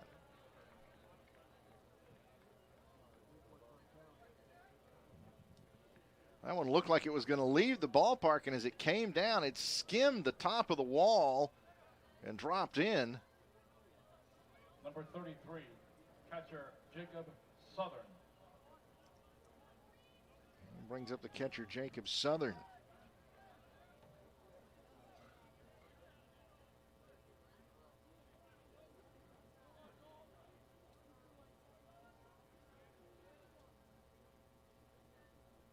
Look back to second in the pitch. Breaking ball down and in.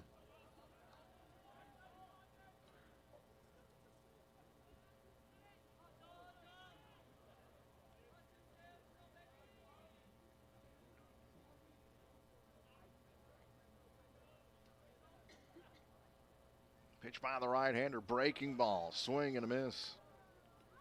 We'll start to see some more activity out of the Lion bullpen here.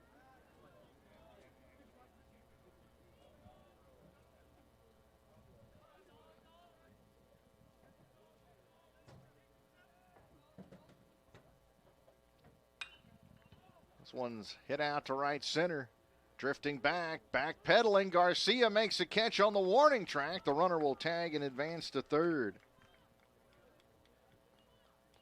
2 gone.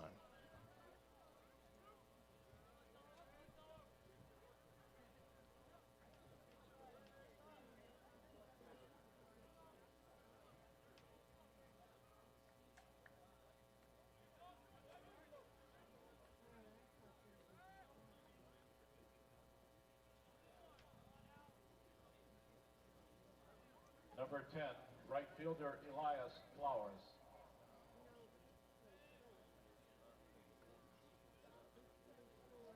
I'll bring up Elias Flowers, the right fielder. a left-handed hitter.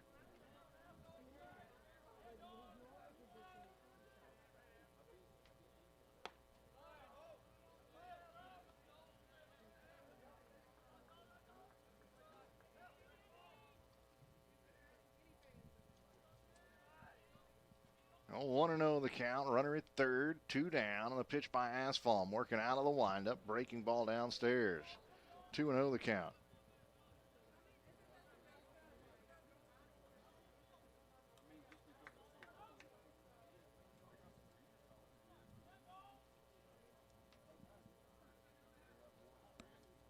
The 2-0.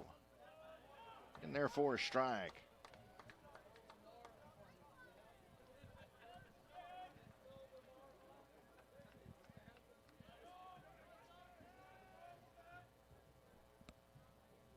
Well, 2-1. Right-hander into his windup. That's downstairs. 3-1 the count.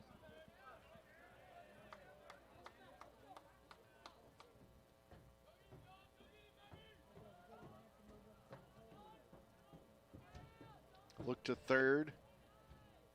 Asphalt looks again. Now he'll wind. And the pitch. Fastball in there for a strike. Oh, it's a full count.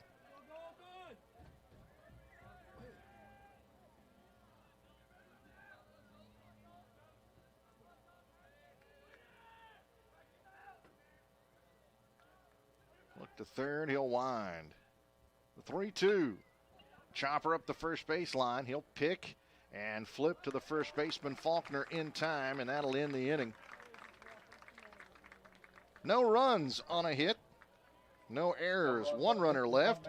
And halfway home, the Lions trail in this one by a score of 6-0 as we head to the bottom of the 5th.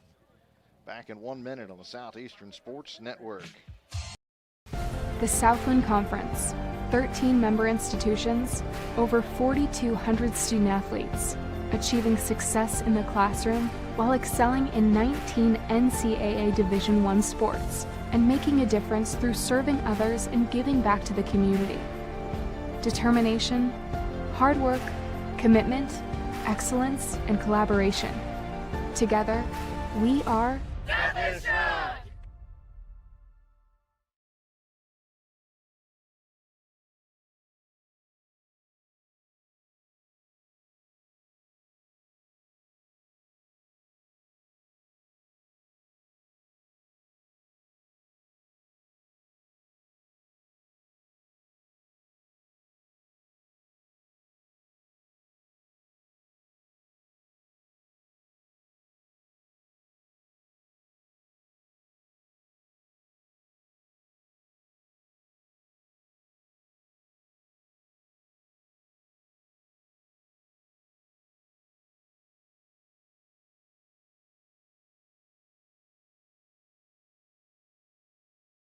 Looking to get the bats going here. Just 2 hits, and they came back in the same inning, the second. Connor Manola, who leads things off, had one of those 2 hits. 1 for 1 in the ballgame. Lions find themselves down 6-0 in the runs column right now.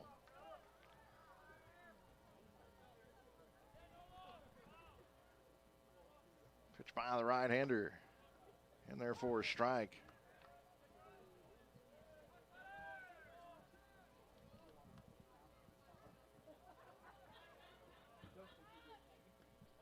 Oh, 1 breaking ball, kicks away.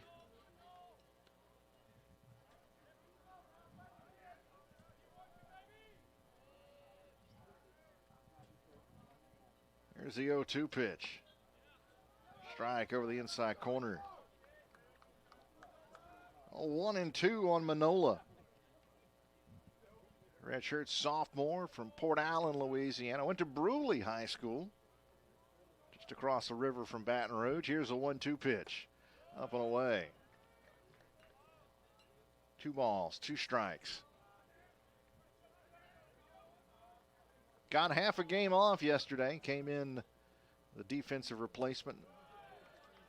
The 6th inning, I believe it was. Let's see, let's look back at that. This count runs full on Manola. It was the 6th inning when the Lions made all the defensive changes yesterday. Here's a 3-2 pitch. Swing and a miss. Breaking ball. He's down on strikes to open up the inning. One gone.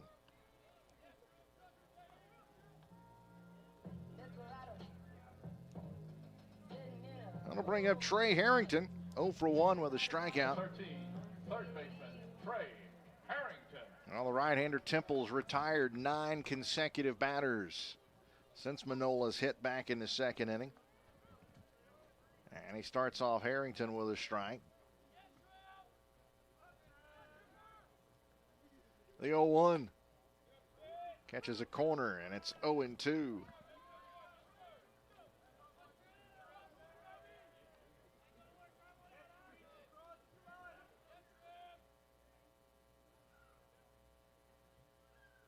Pitch by Temple, down and away.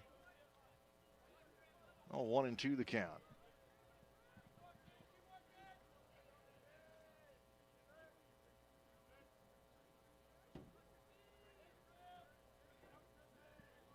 Working quickly, the right-hander delivers. That one just missed the corner. 2-2 the count.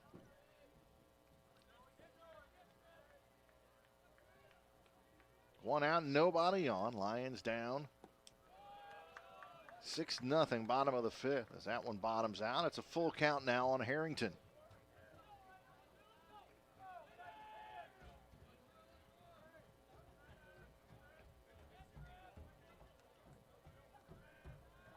The 3-2, swing and a miss.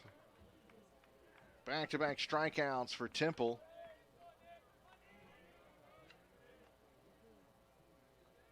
Got 5 in the ball game now. And it brings up left fielder Nick Ray.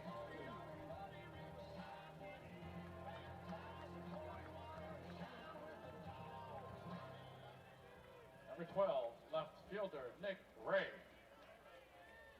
A pitch by Temple upstairs.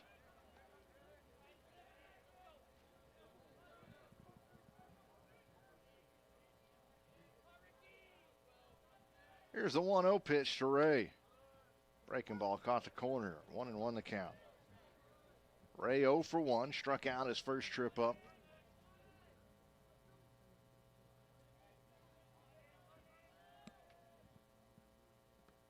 That one downstairs. 2-1 the count.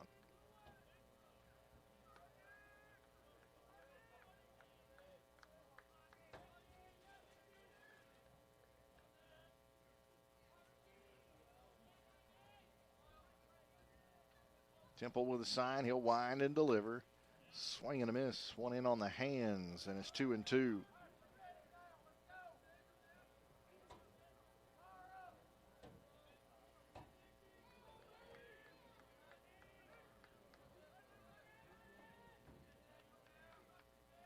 Right-hander with a pitch to Ray.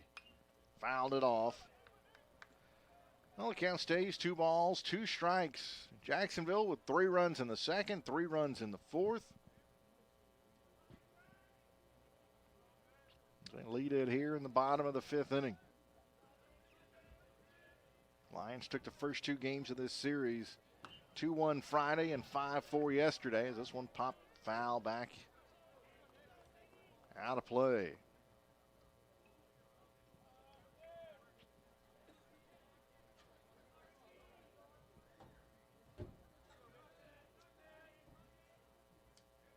And 2-2 inside. That's a full count. Oh, he's gone full on all 3 batters in this inning now. The Lions working him for pitches. Got him up to 83 now. And there's a soft liner on a hop to the shortstop. He'll field and toss on to first in time. And that'll be it for the Lions as they go up and down in order in the 5th inning. 3 up and 3 down after 5 innings. Still 6-0 Jacksonville as we head to the 6th. Back in 1 minute on the Southeastern Sports Network. What do you love most about being a student athlete at Southeastern?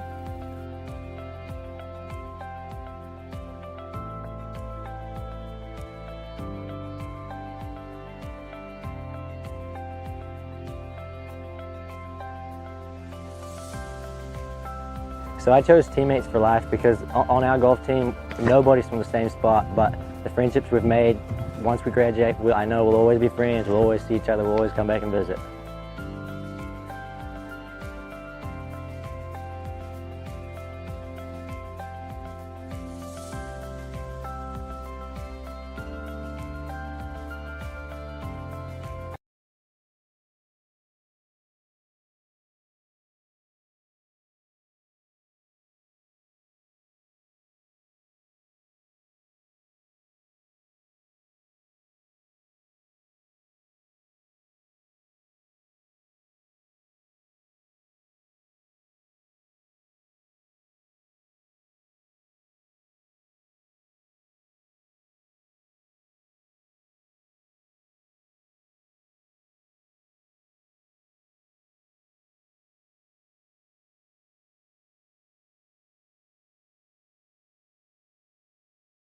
Plate. Paul Castillo, the DH, leads things off.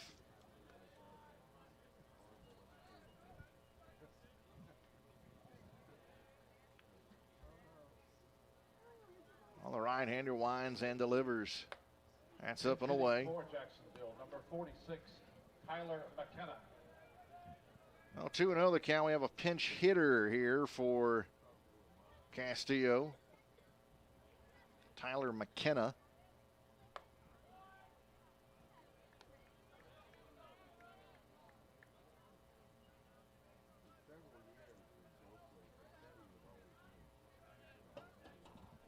Now the count goes to 3-0.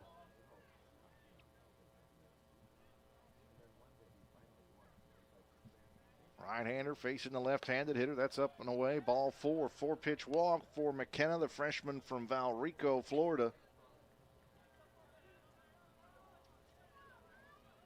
And it'll bring up the shortstop, Dakota Jalila. Number 2, shortstop, Dakota Jalila.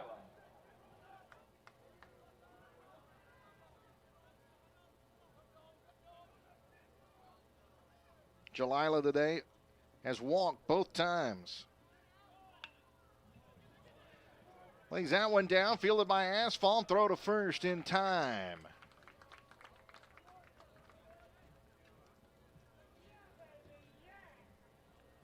Puts a runner in scoring position with one out.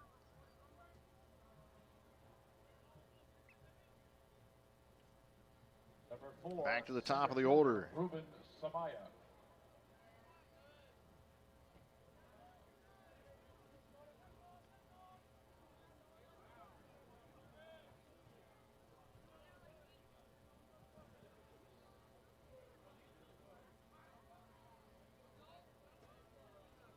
I'll look back to second, runner there, and I'll look back.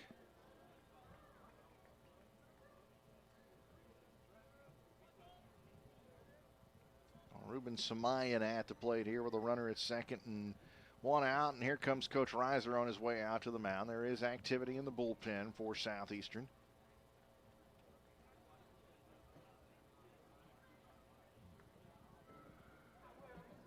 We'll talk things over here. And he will make the call to the bullpen. So we will take the timeout here. Lions trail 6-0, top of the 6th inning. And going to the bullpen. We're back in 1 minute on the Southeastern Sports Network. The countdown to Katy has begun. The Southland Conference Basketball Tournament at the Merrill Center in Katy, Texas. Experience it live as Southland strong teams compete for a tournament title and a chance to go to the dance. It's affordable family fun and great college hoops action. Tickets for the Southland Conference Basketball Tournament are on sale through school ticket offices and Ticketmaster.com.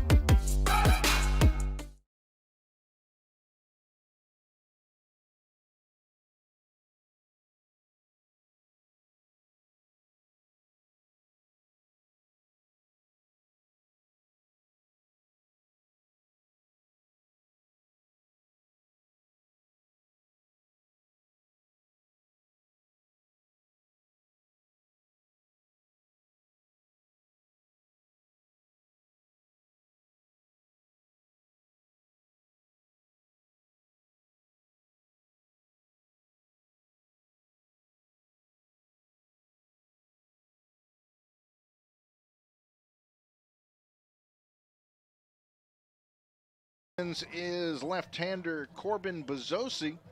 I'll get you some numbers on the redshirt junior here as he comes in with a runner at second and one down.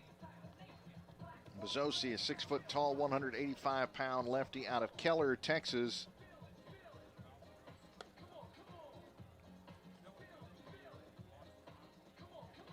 On for the second time this year. First appearance was in relief Tuesday night against UL Lafayette. Inning in the third scoreless. Gave up one hit, walked two, struck out one. Opponents hitting .250 off of the lefty.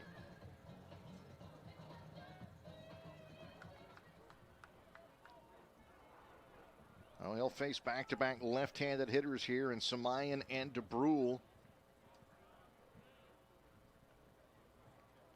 Samayan 2 for 3 today with 4 runs batted in. 2-run single, a 2-run triple, and a run scored. Samayan has had a hand in 5 of the 6 runs scored today by Jacksonville.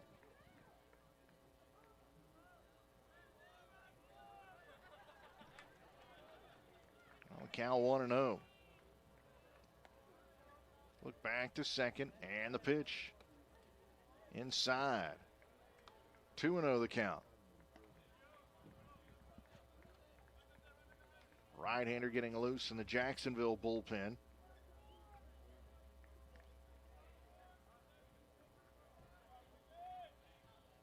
And Bezzosi steps off the rubber. The count 2-0 here on Samayan.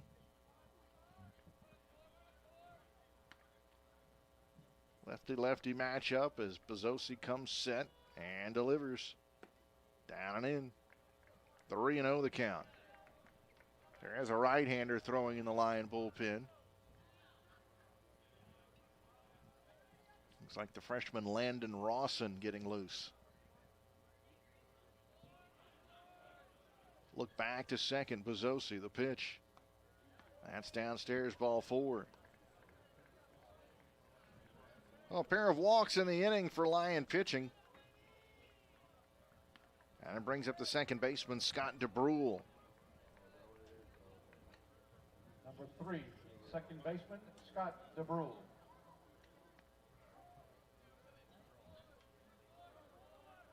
Two hits in the ball game today. Singled his last trip up, was the final batter that Justin Simonek faced.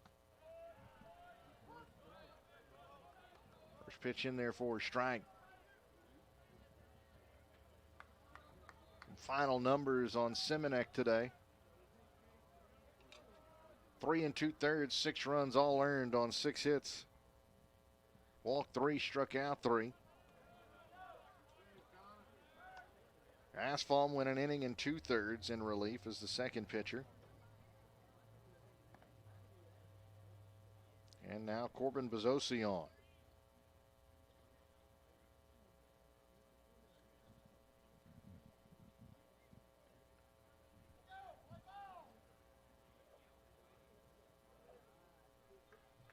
A 1-1 to count here on DeBrule as the head coach has come out to ask the home plate umpire something.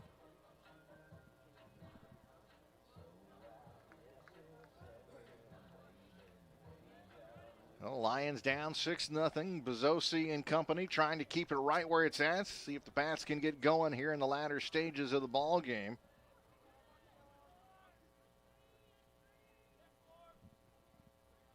And the pitch by Bezzosi, swing and a miss.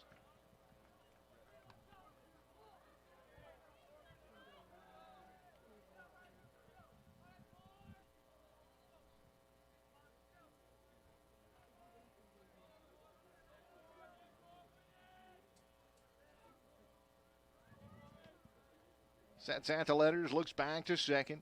Another look back, and the pitch. Breaking ball, Brecht in the dirt, now third, and he's out. Tried to advance on the pitch in the dirt. The runner at second will, but McKenna. 2 gone, a runner at second.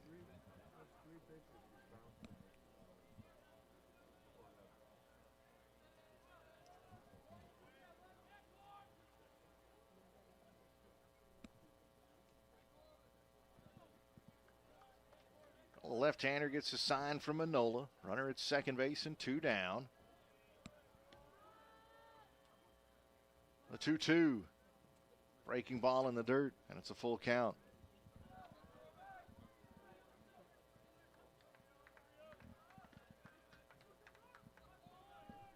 Right-hander in the bullpen looks like Avery Love, a freshman for Jacksonville. The 3-2. Painted the inside corner, called strike 3, and down looking goes to Brule. That'll end the inning.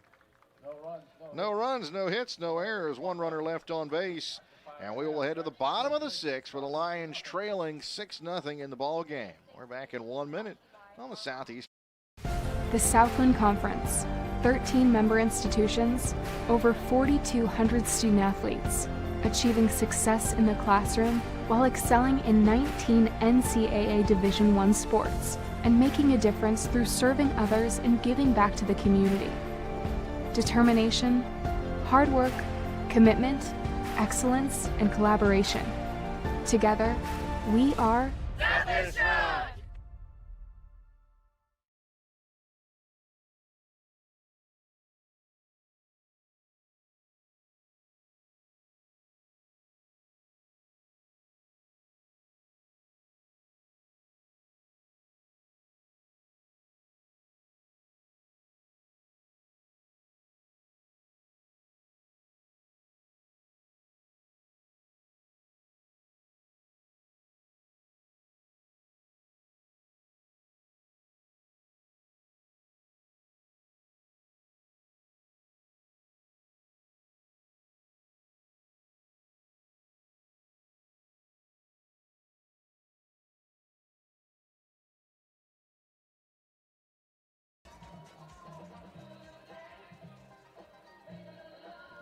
Bottom of the 6th inning.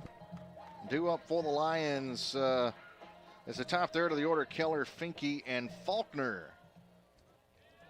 Face the right-hander, Austin Temple. Number 6, shortstop, Evan Keller.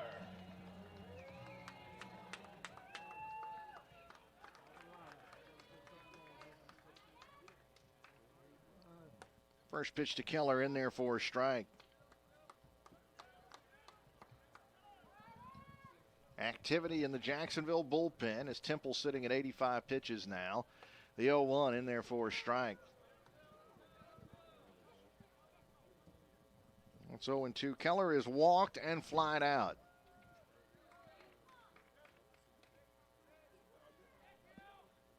The 0-2, high and tight. Of course, there's activity in the Lion bullpen as well.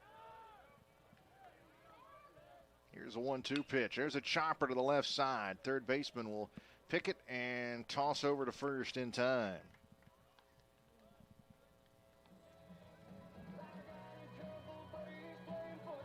Oh, it brings up Tyler Finke as the Lions trying to break through against Temple here, who's retired every batter since Manola's one-out single in the 2nd inning. That's 12 in a row now, retired by Temple. Know the count. Here's a pitch by the right-hander. That one's outside. 2-0 the count. He'll go to the rosin bag and toss it down quickly.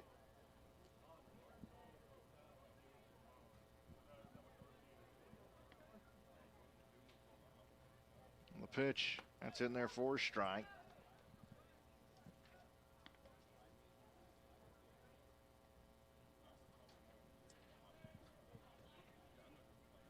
The 2-1 catches a corner. 2-2 the count on Finke now. 1 out, nobody on.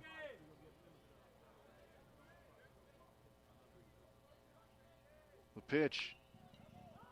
Jam shot, popped down the first base line, foul territory, and running out of room is Coypel.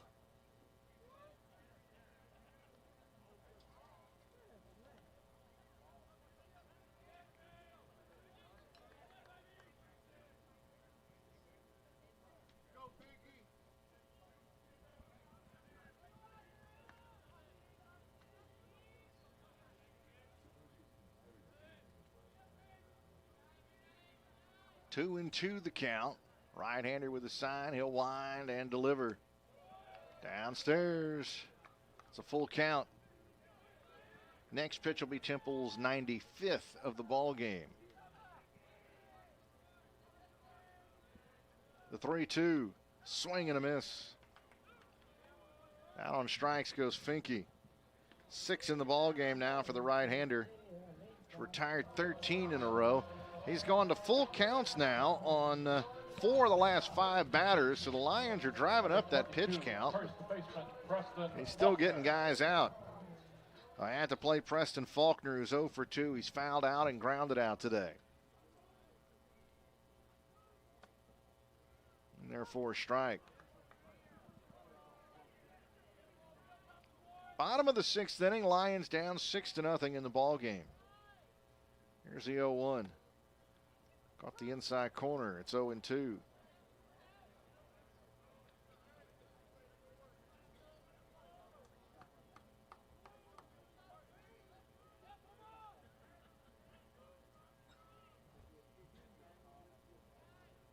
Well, the pitch popped foul, drifting back into the stands. Out of play. It'll stay 0-2.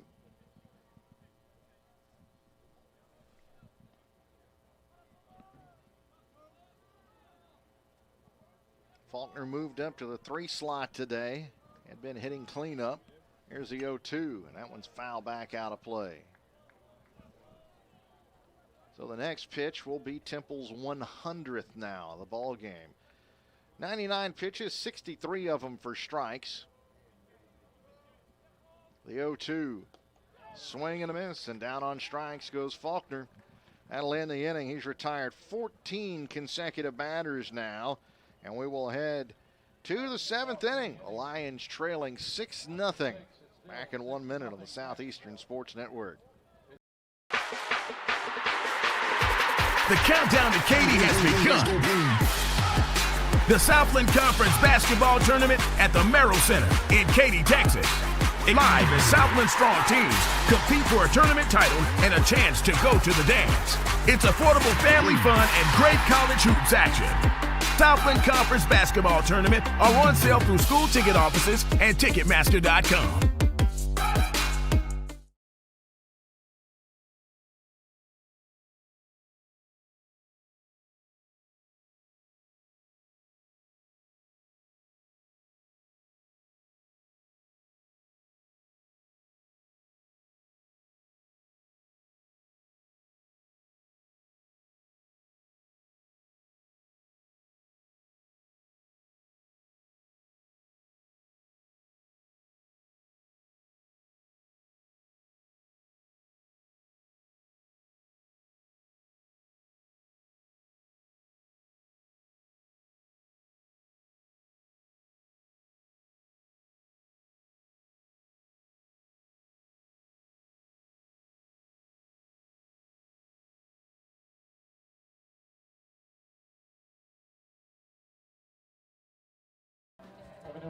Left fielder, number 10, Matt Taylor, leading off. We head to the top of the 7th inning. Defensive change for the Lions. New left fielder Matt Taylor in the ball game, making his Lion debut as Corbin Bezzosi drops a breaking ball a bit inside.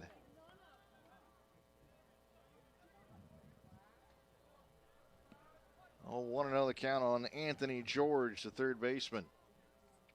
Have a pitch. Hit out toward left center. Taylor getting into the action here early, but chasing that one down in the gap is his center fielder partner, Tyler Finke. Covering some ground out there, Finke. Nice play.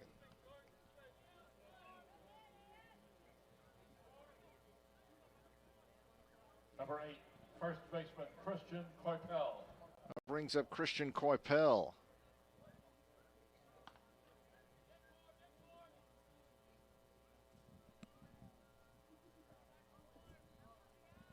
Left-handed hitter, breaking ball, bounces in the dirt.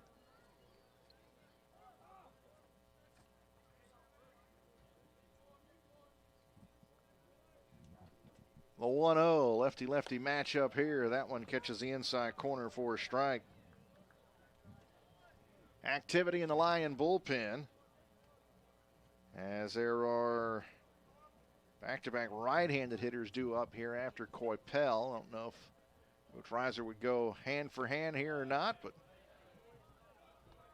there were back-to-back left-handed hitters when he brought Bezzosi in, and then a righty, now the lefty. The count moves to 2-1. So 3 of 4 left-handed bats. The 2-1 pitch. Inside on a hit Coypel.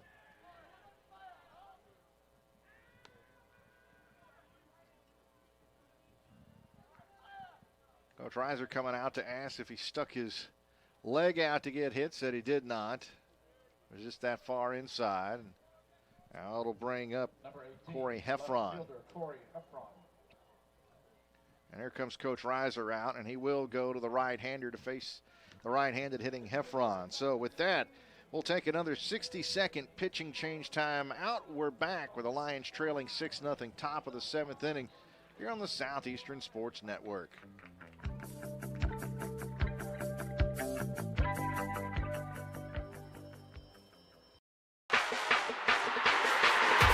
The countdown to Katy has begun. The Southland Conference Basketball Tournament at the Merrill Center in Katy, Texas. Experience it live as Southland strong teams compete for a tournament title and a chance to go to the dance. It's affordable family fun and great college hoops action. Tickets for the Southland Conference Basketball Tournament are on sale through school ticket offices and Ticketmaster.com.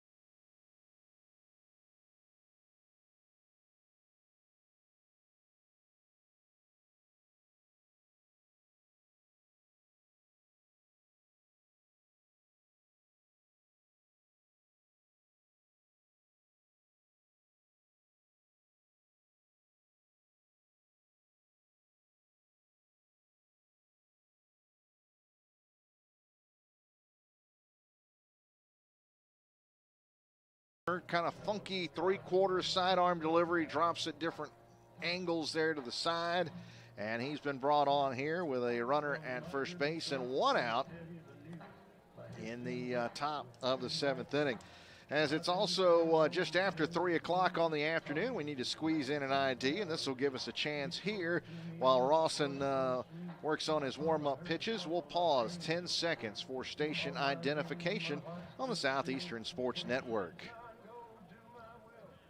You're listening to Southeastern Lion Athletics right here on 90.9 FM KSLU Hammond, part of the Southeastern Sports Radio Network.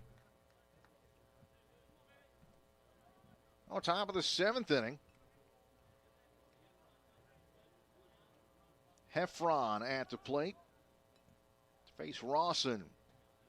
Over at first base, Christian Coypel, the first baseman. Oh, Rawson sets at the belt and delivers sidearm. That one floats outside, and it's 1-0. Still more activity in the Lion bullpen. There's several arms out there the Lions have not used yet this year that they will during the season. Coach Reiser trying to set them up for success and right time appearances and the like. And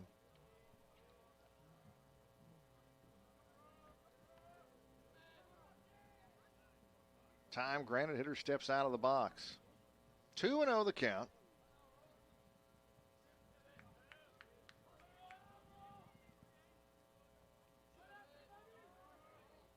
Well, the right-hander delivers.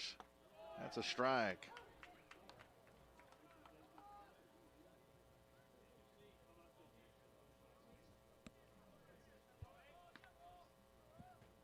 Lions trailing 6-0, top of the 7th inning. Pitch by Rawson, down and in. 3-1. Lions have just 2 hits in the ball game as the right-hander Austin Temples retired 14 consecutive batters.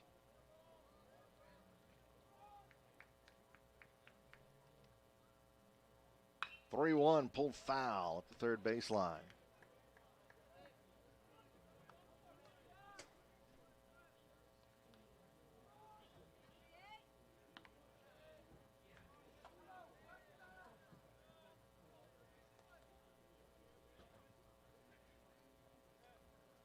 Rawson leans in for the sign. Here comes set at the belt and delivers. Runner going. That pitch outside, ball 4. Well, to bring up the catcher, Jacob Southern.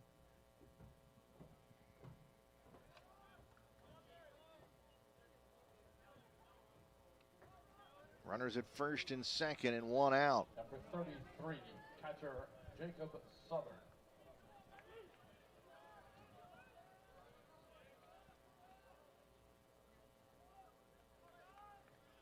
Southern in the ball game, 1 for 3, doubled and scored back in the second. Flied out to right field twice today. Pitch low, 1-0 the count.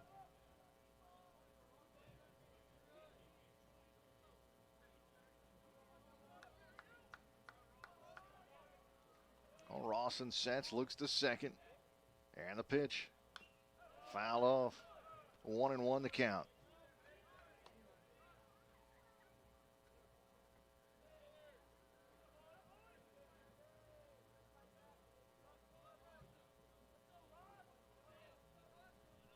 Coypel at second, Heffron at first. A right-hander with a pitch, down and away. 2-1 the count.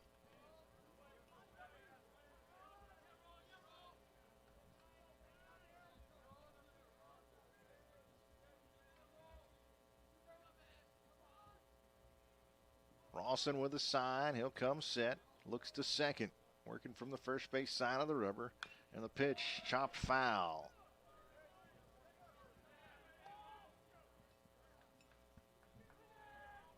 Right-hander Love continues to throw in the Jacksonville bullpen. As a starter, Temple at 100 pitches after the bottom of the 6th. A look back to second. Another look back. The 2-2. There's a chopper, foul up the third baseline.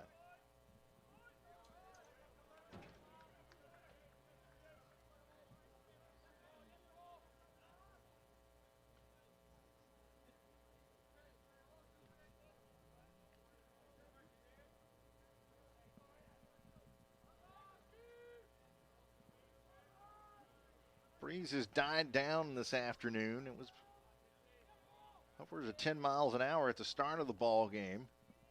There's a 2-2. This one is driven a long way, deep right center. Going back is Garcia over the shoulder, diving.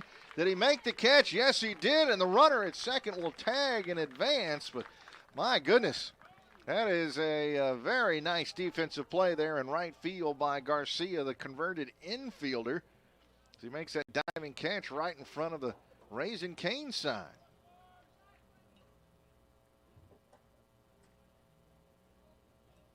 Number 10, right fielder Elias. Brings up the right fielder Elias Flowers.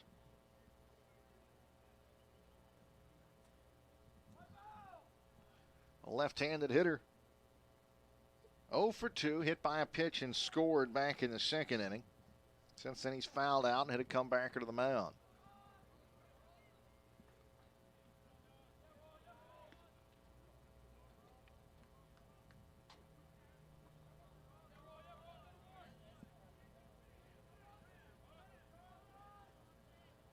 The pitch by Rawson, down and away.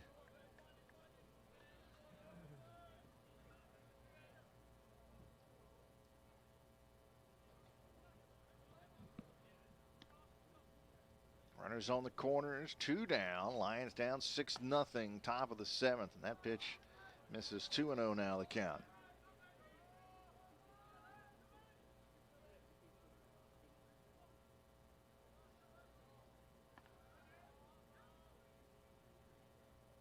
Stretching the pitch, down and away, 3-0.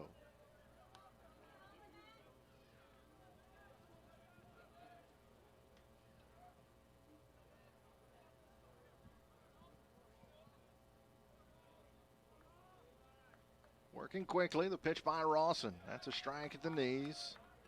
3-1 the count.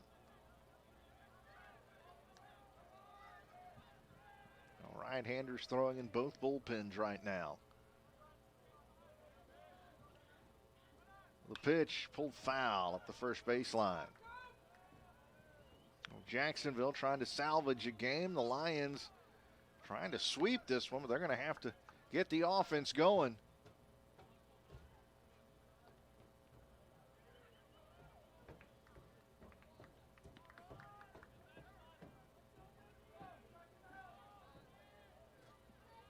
The 3-2 from the right-hander.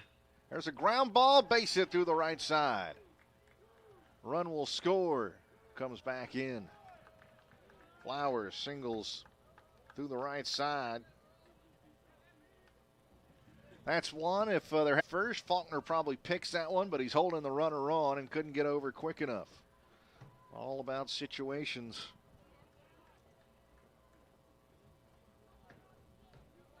Oh, runners on the corners still with 2 down. Designated hitter Tyler McKenna.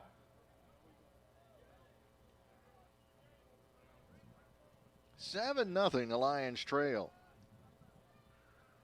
Charge that one to the reliever Bezzosi. Pitch downstairs to McKenna.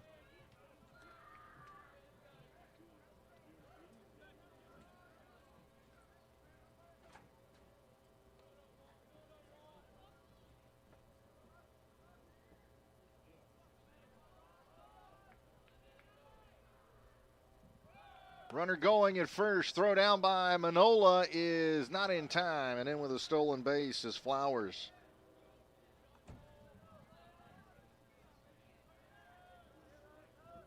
Pitch was a strike. The count 1-1.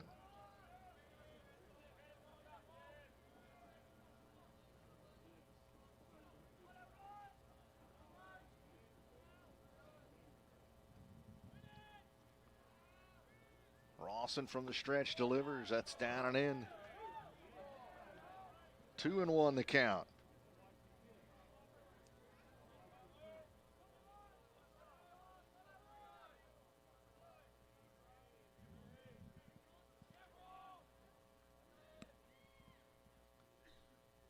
The 2-1 chopper to the right side. Artigues will pick and flip on to first, and that'll be it in the inning.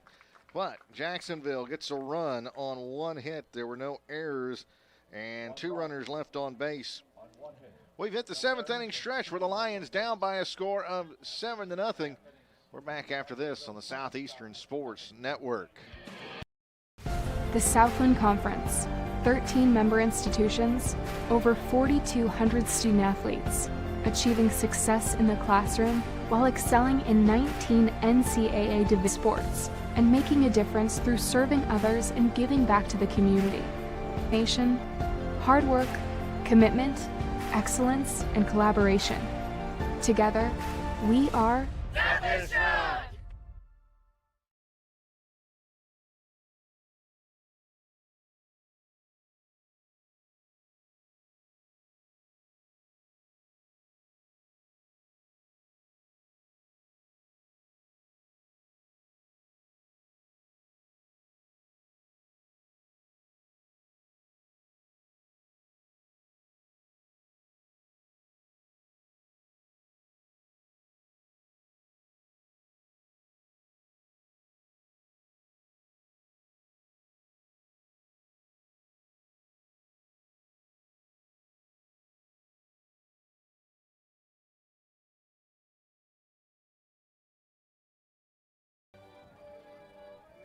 Looks like a new pitcher on the hill for Jacksonville as we head to the bottom of the 7th inning.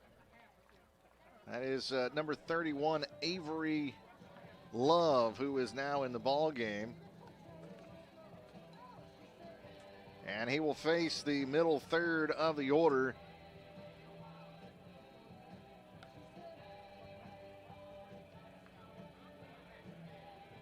Artigues, Burke, and Garcia due up for the Lions to face the new reliever Avery Love, and we'll tell you about him. A freshman from Callahan, Florida, 6'2", 180-pound righty. Love on for the 4th time this year. All in relief. No wins, losses, or saves. A 0 ERA, 3 scoreless innings, 3 hits, 1 walk, 4 strikeouts.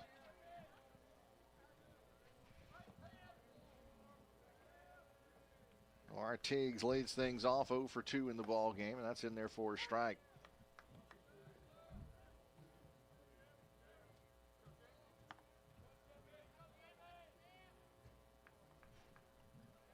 The pitch upstairs. Oh, 2-1 the count.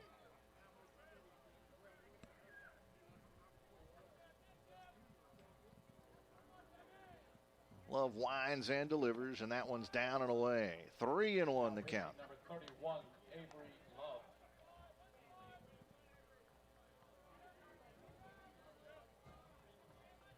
Third baseman was in. Now he'll back up a bit. The 3-1 pitch to Artigs. Breaking ball caught the inside corner, and it's a full count now.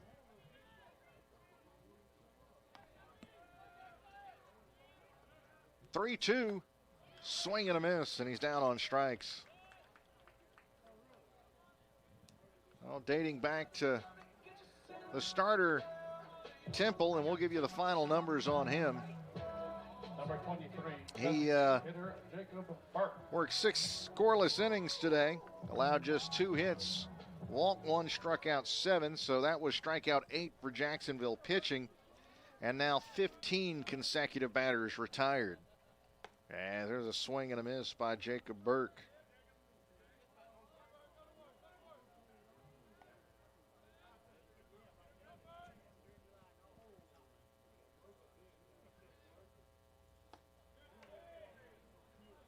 That's 0-2.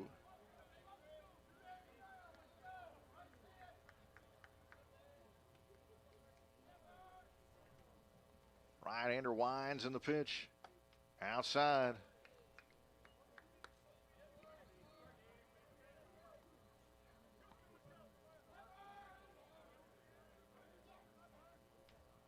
The 1-2. Down and away. They appeal to first. He did not go, so he checked his swing in time. Held up, and a count, 2 balls, 2 strikes. 1 out, nobody on. Here's a 2-2 pitch. Swing and a miss. Chased a breaking ball. He's down on strikes. That's 4 consecutive batters that have struck out for the Lions. As Love has fanned the first 2 here in this inning. Brings up Christian Garcia. 0-0 now. Bottom of the 7th inning.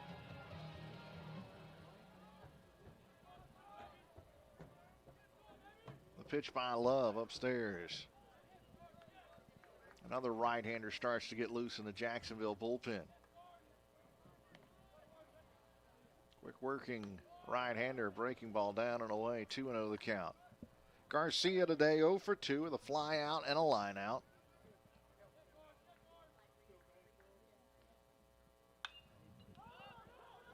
Pops this one up sky high down the left field line. Foul, shortstop makes the catch.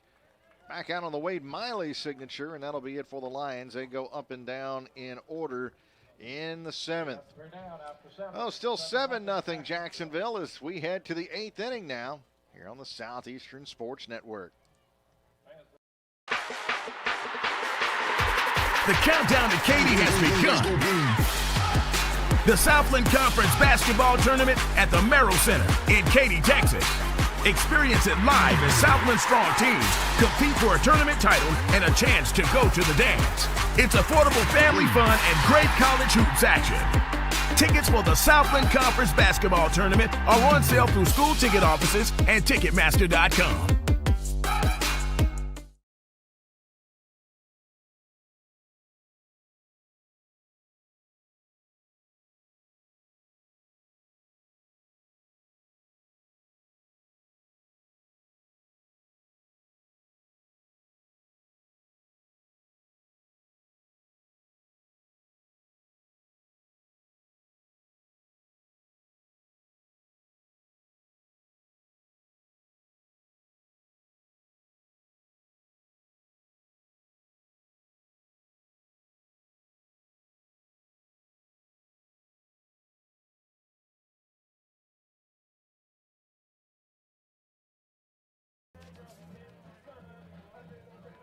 Top of the 8th inning, the Lions down, and we'll have a new pitcher as freshman Dalton Rogers now on for the Lions to pitch.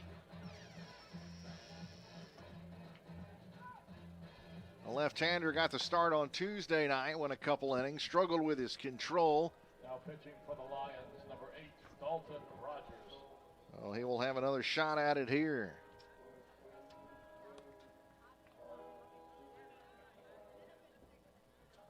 I'll give you the numbers from the start on Tuesday night. 5th pitcher now used by the Lions. Landon Rawson went 2/3 of an inning. Did not allow a run. He did allow an inherited runner to score, but gave up a hit. Walked one, didn't strike out anybody. And now Dalton Rogers, the 5th pitcher of the day for the Lions, as that one fouled out of play.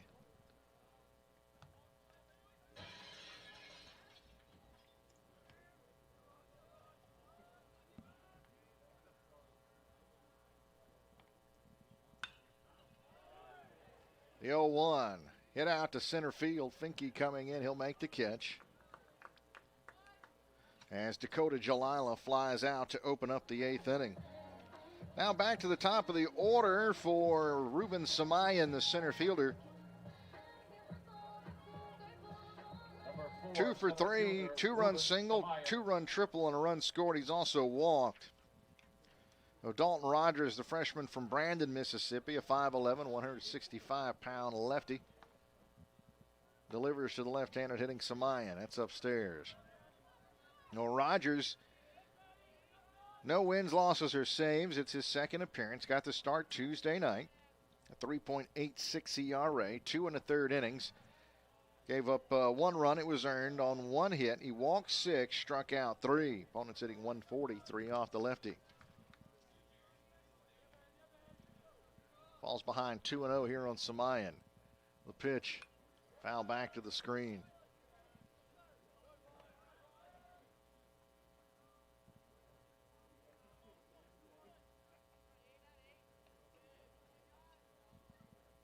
Oh, 2-1 the count. Samayan settles back into the box. And the pitch, foul again, 2-2 the count. Rogers battles back after falling behind 2-0.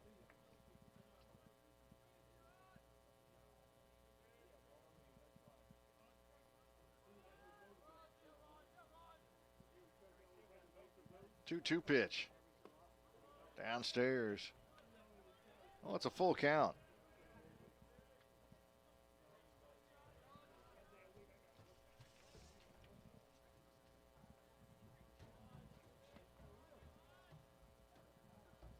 The 3-2 comebacker tries to back it behind the bag, but or behind the back, but back of the bag. It's Miller will pick and toss on to first in time.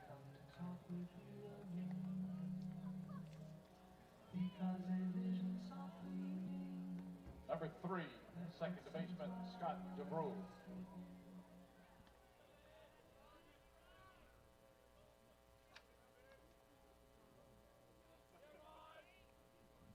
At the plate, Scott DeBrule hits this one to third. Scooped up by Harrington, thrown in time. And that is a quick 1-2-3 inning for Rogers in his 2nd outing. Oh, we will head to the bottom of the 8th. It's still 7-0 Jacksonville here on the Southeastern Sports Network. The Southland Conference, 13 member institutions, over 4,200 student athletes, achieving success in the classroom while excelling in 19 NCAA Division I sports and making a difference through serving others and giving back to the community. Determination, hard work, commitment, excellence, and collaboration. Together, we are Southeastern!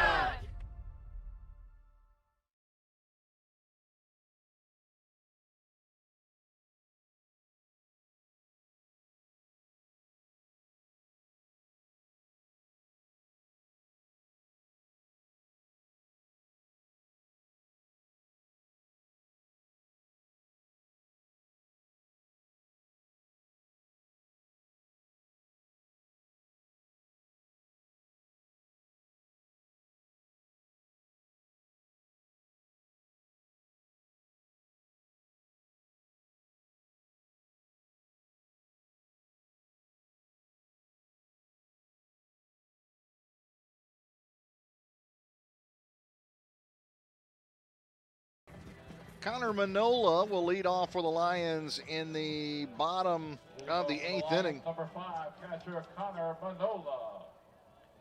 Manola 1 for 2 today. He was the last Lion to reach base. That was back in the 2nd inning, high and tight.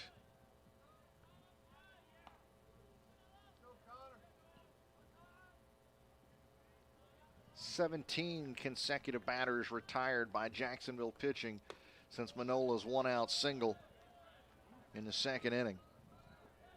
And he's ahead in the count here, 2-0.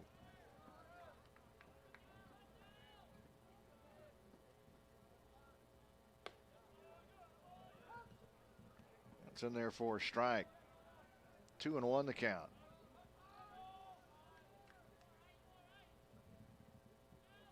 The 2-1 downstairs. 3-1 the count.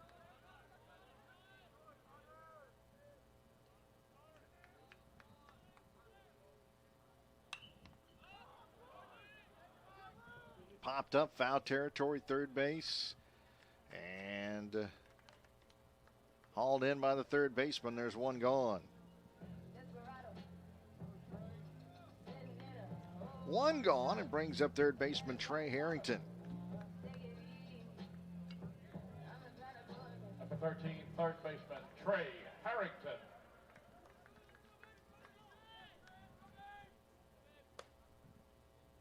First pitch in there for a strike on Harrington.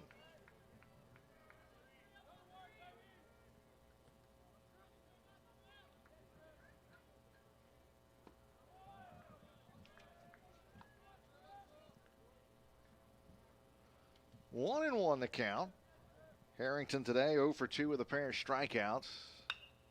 Breaking ball pulled through the left side, deep in the hole. The shortstop Jalila, the throw to first is not in time. That is a long throw, and to be that close, he's got a pretty good arm.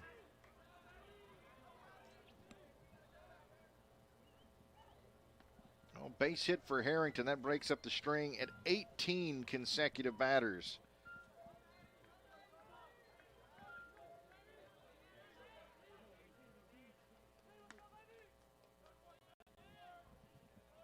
Number 10, Matt Taylor. Brings up Matt Taylor for his first at-bat as a Lion.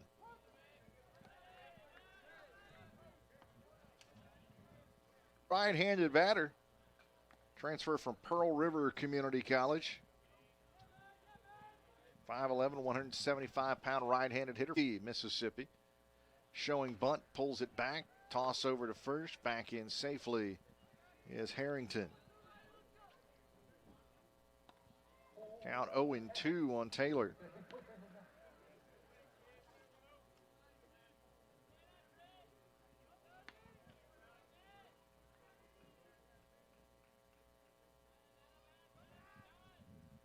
The pitch to Taylor. Outside, it's 1-2.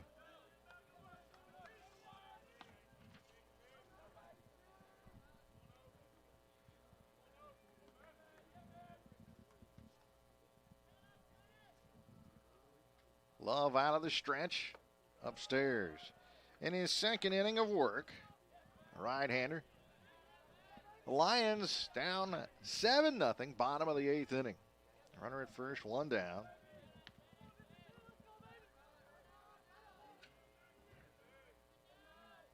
The pitch, breaking ball, hit up the middle off the mound to the second, or the shortstop will pick it, take it to the bag, and toss on to first.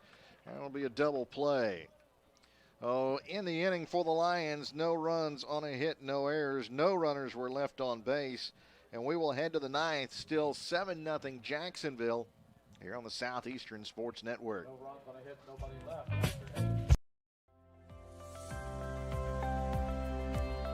What do you love most about being a student athlete at Southeastern?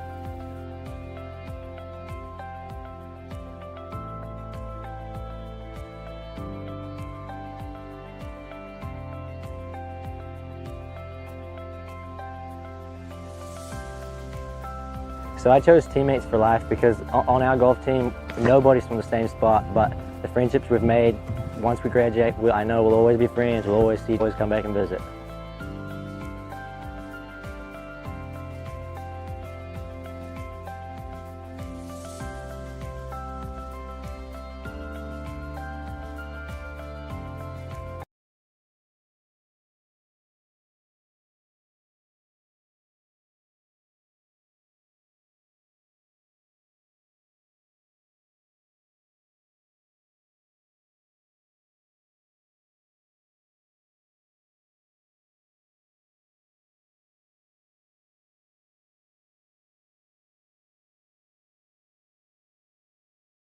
Ninth inning, the Lions will go to the bullpen once again. The new pitcher is freshman right-hander Ryan Keeley. He'll be making his second appearance of the season as he worked in relief Tuesday night.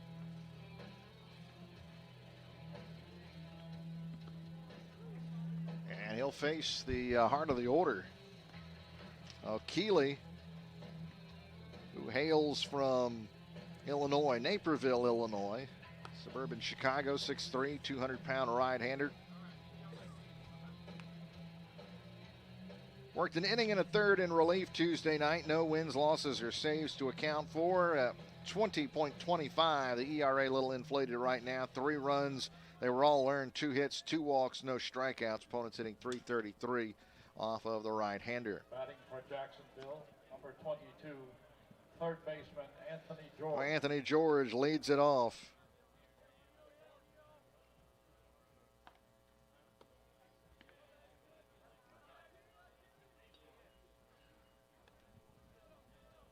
First pitch misses for a ball. Steps out of the box.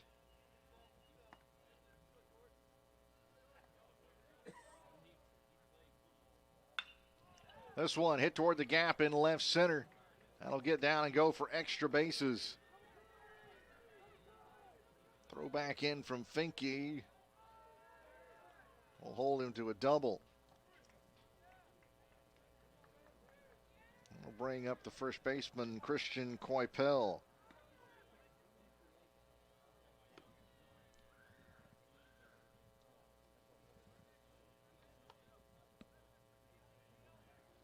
Number 8, first base.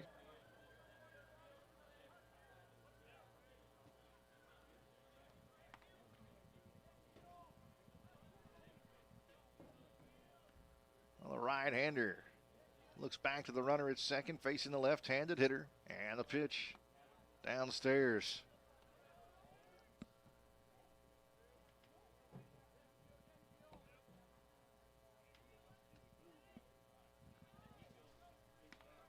Oh, 1-0 the count here on Coipel. And the pitch by Keeley. That one squibbed foul over toward the Lion dugout.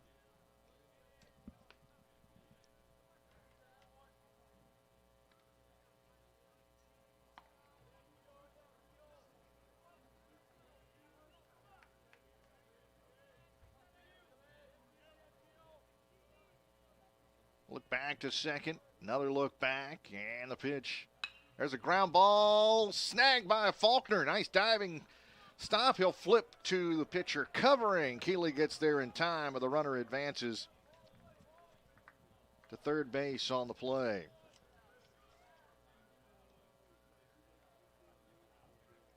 Number 18, left fielder. Oh, one gone, and brings up the left fielder, Corey Heffron.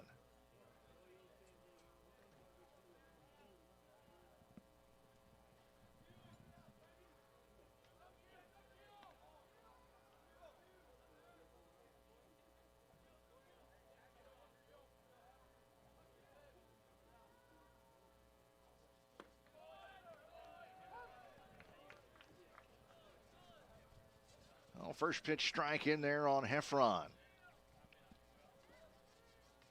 1 out, runner at third. Lions pull the infield in here, down 7-0, top of the 9th inning. And the pitch by Keeley, downstairs.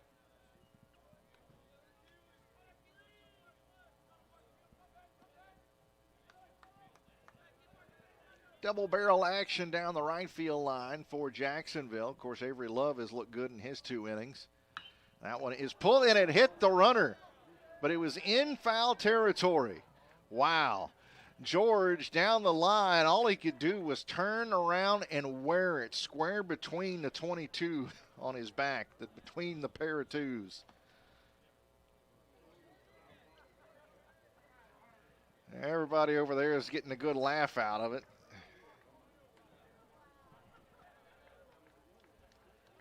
He's like, all right, let's get this thing going. He wants to get back to the dugout one way or another, try and stretch it out before he has to head back out to third.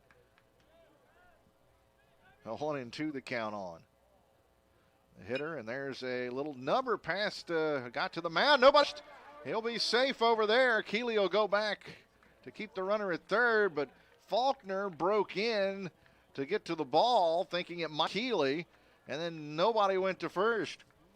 And it'll have to go down as a base hit. And it's just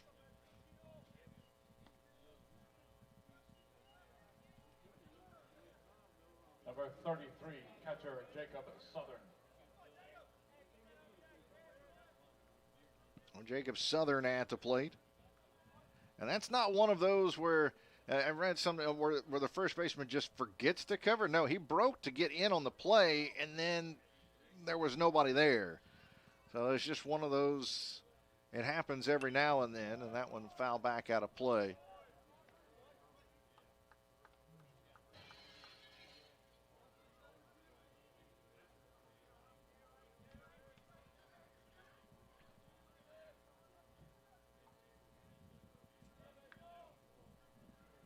Southern fouls off the first offering. 0-1 coming up from the righty Keeley. Up and in for a ball. 0-1 the count.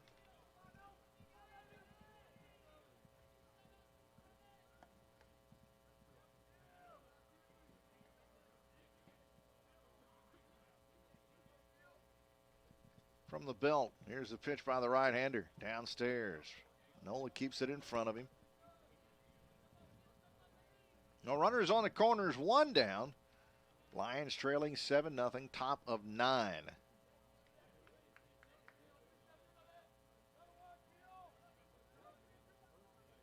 The pitch, breaking ball in the dirt, 3-1 the count.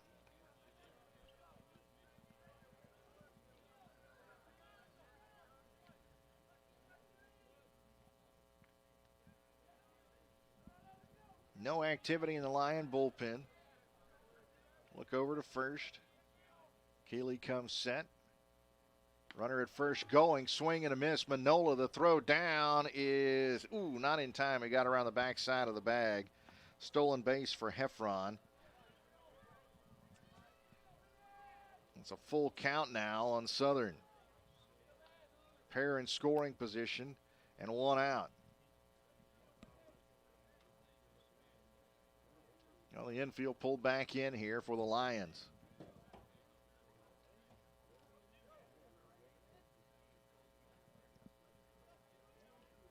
Look back to second. And the pitch down and away, ball 4.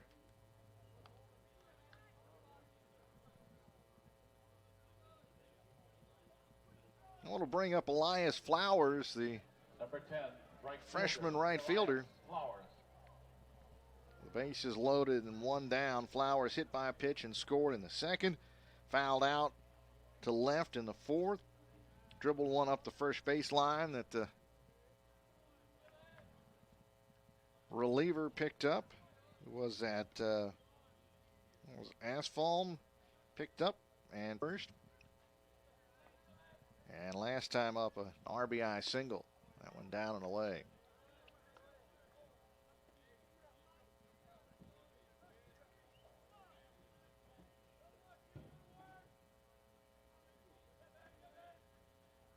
Walks in the ball game now for Lion pitching. That's in there for a strike.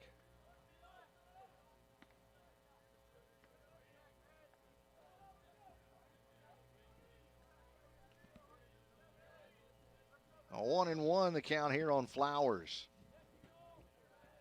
Out of the stretch, here's the pitch. Turns on that one and pulls it foul up the first baseline. Jacksonville heads back home after this, but they've got a double midweek as well. They are busing back to Jacksonville tonight after the ball game.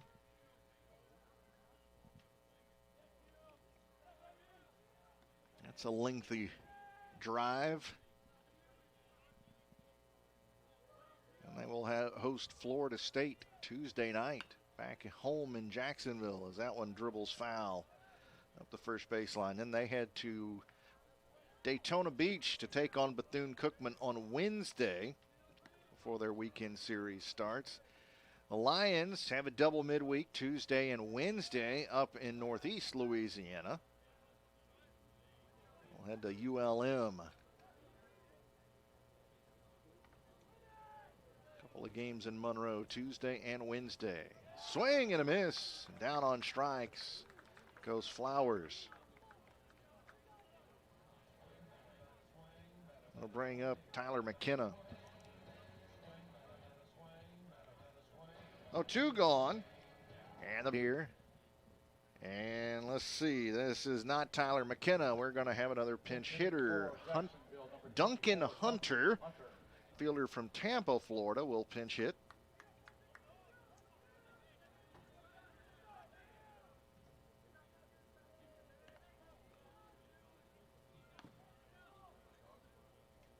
Right-handed hitter. And the pitch, there's a swing and a foul tip. So McKenna, who pinch hit, was officially 0 for 1, a walk and a ground out. Well, Duncan Hunter, let's see, any numbers on him this year? He is 0 for 8 at the plate.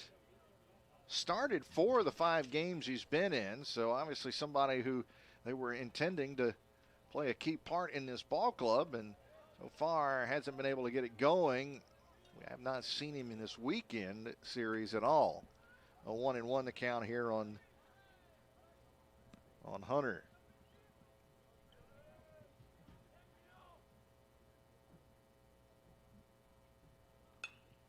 That one's fouled out of play down the right field line.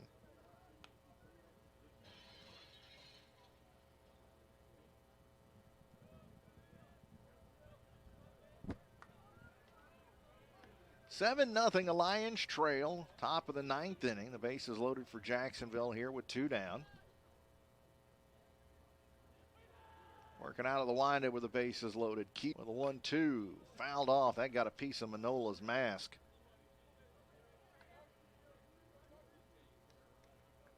He wore a mask or chest protector or something. It ricocheted. He'll head out to the mound. He'll talk with Keeley. That'll buy him a little time to kind of shake off the effects. Taking a look, Southland Conference scoreboard. We haven't checked in a while. Finals, Northwestern State defeats North Alabama 8-3. Incarnate Word beats their former head coach. Patrick Hallmark goes down 7-3 at the hand of Incarnate Word as they top UTSA. UNO with a 2-1 win at Arkansas State. Houston Baptist holds on for a 10-8 win over Ball State as they avoid the sweep. Top of the 8th inning in San Marcos, Texas. Texas State leads Lamar 8-7. The pitch, and it hits Hunter. That'll force in a run.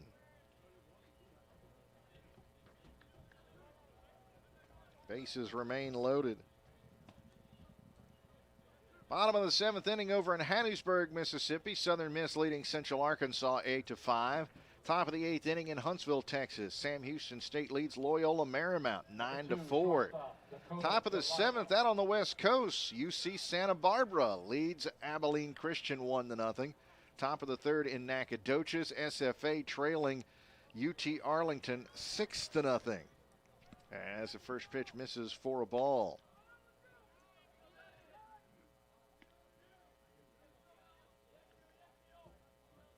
As Dakota Jalila at the plate, fouls that one off on a check swing.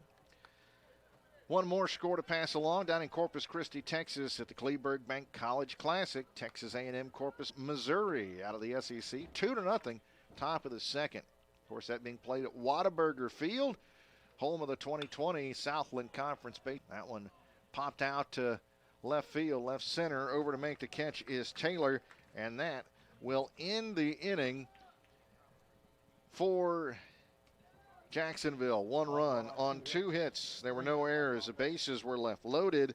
And we head to the bottom of the 9th. Lions have a tall task here, down 8-0 on the Southeastern Sports Network. The countdown to Katy has begun. The Southland Conference basketball tournament at the Merrill Center in Katy, Texas. Experience it live as Southland strong teams compete for a tournament title and a chance to go to the dance. It's affordable family fun and great college hoops action. Tickets for the Southland Conference basketball tournament are on sale through school ticket offices and Ticketmaster.com.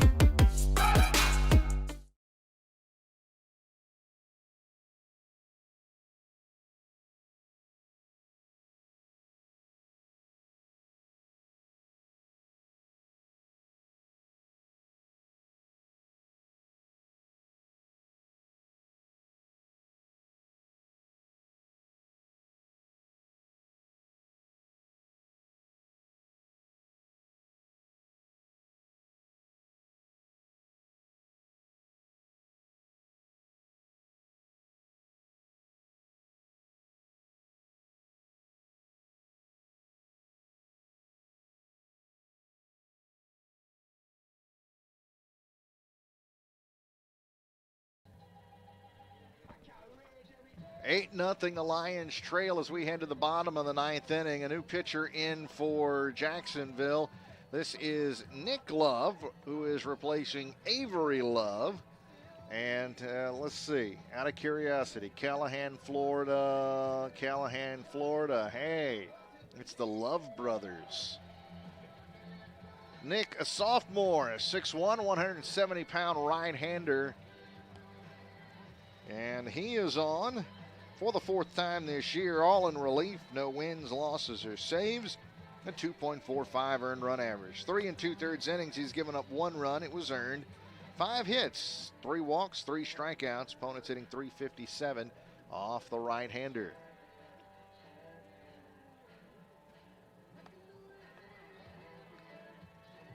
And the Lions will send up a pinch hitter. His first collegiate plate appearance. It will be number 16, Bryce Grizaffi, Grizaffi. Grizaffi, a freshman catcher, infielder from Morgan City, Louisiana, 5'10", 175-pound right-handed hitter. And he will pinch hit for Evan Keller. Leading things off in the bottom of the 9th inning.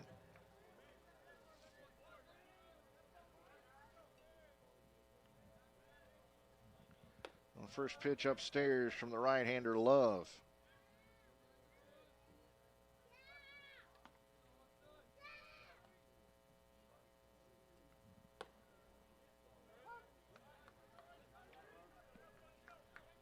Oh, 1-1 the count.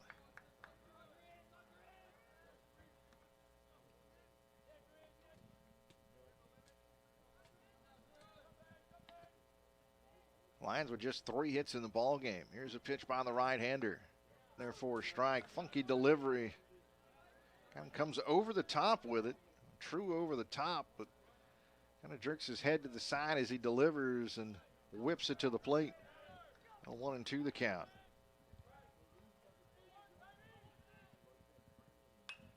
That one is line foul down the right field line. 1-2 the count. So the reliever Avery Love went 2 scoreless innings. Gave up 1 hit, did not allow a run, didn't walk anybody, and fanned a pair. The pitch to Grizaffi, check swing, they appeal. He went, and he's down on strikes to open up the 9th. Let's see, do we have another pinch hitter?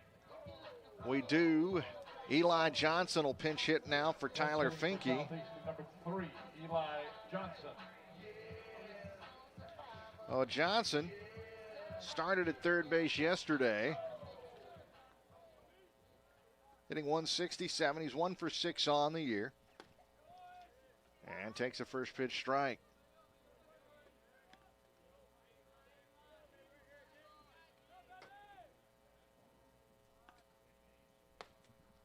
That one misses outside. 1-1.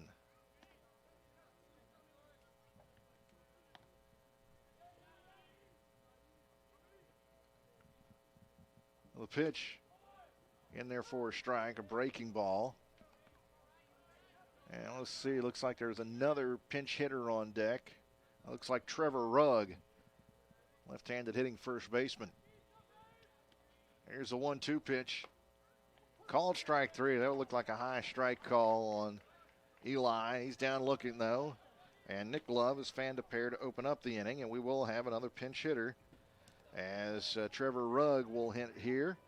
He will make his Southeastern debut. Pinch hitting for Southeastern, number 26, Trevor Rugg.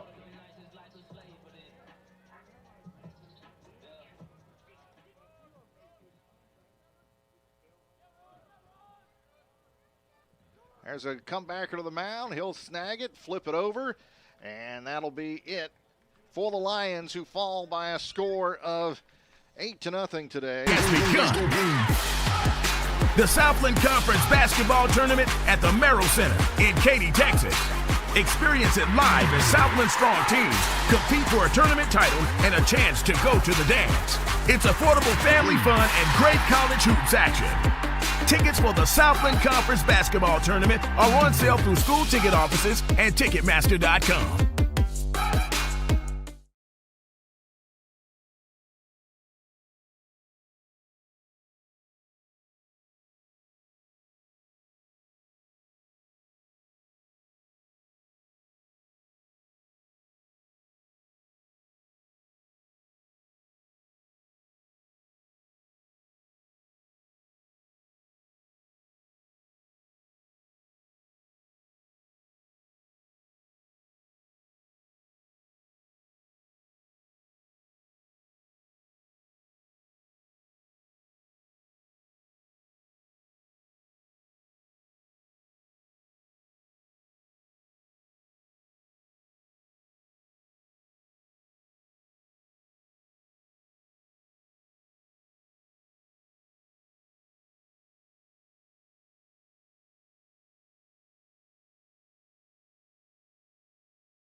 LionSports.net.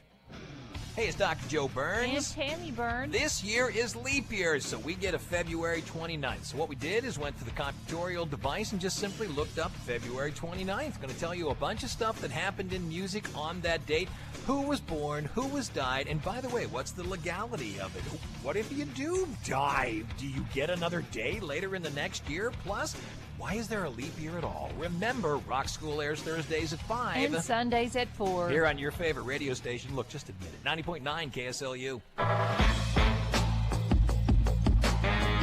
All right, welcome back for the final time here today as the Lions fall by a score of 8-0, shut out for the second time this season as Jacksonville improves to 2-6 with the win. The Lions will fall to 3-3. The Dolphins, 8 runs today on 10 hits. They committed 1 error, left 10 runners on base. The Lions did not score, only picked up 3 hits, did not commit an error, left 3 runners on base. And let's see, the winner is Austin Temple. He improves to 1-1. Justin Simonek suffers a loss, falls to 0-2. There were nobody earned a save in the ball game. It took 2 hours and 50 minutes to play. Baseball with Matt Reiser. You can tune in here on KSLU 90.9 FM as well as online through the apps as well.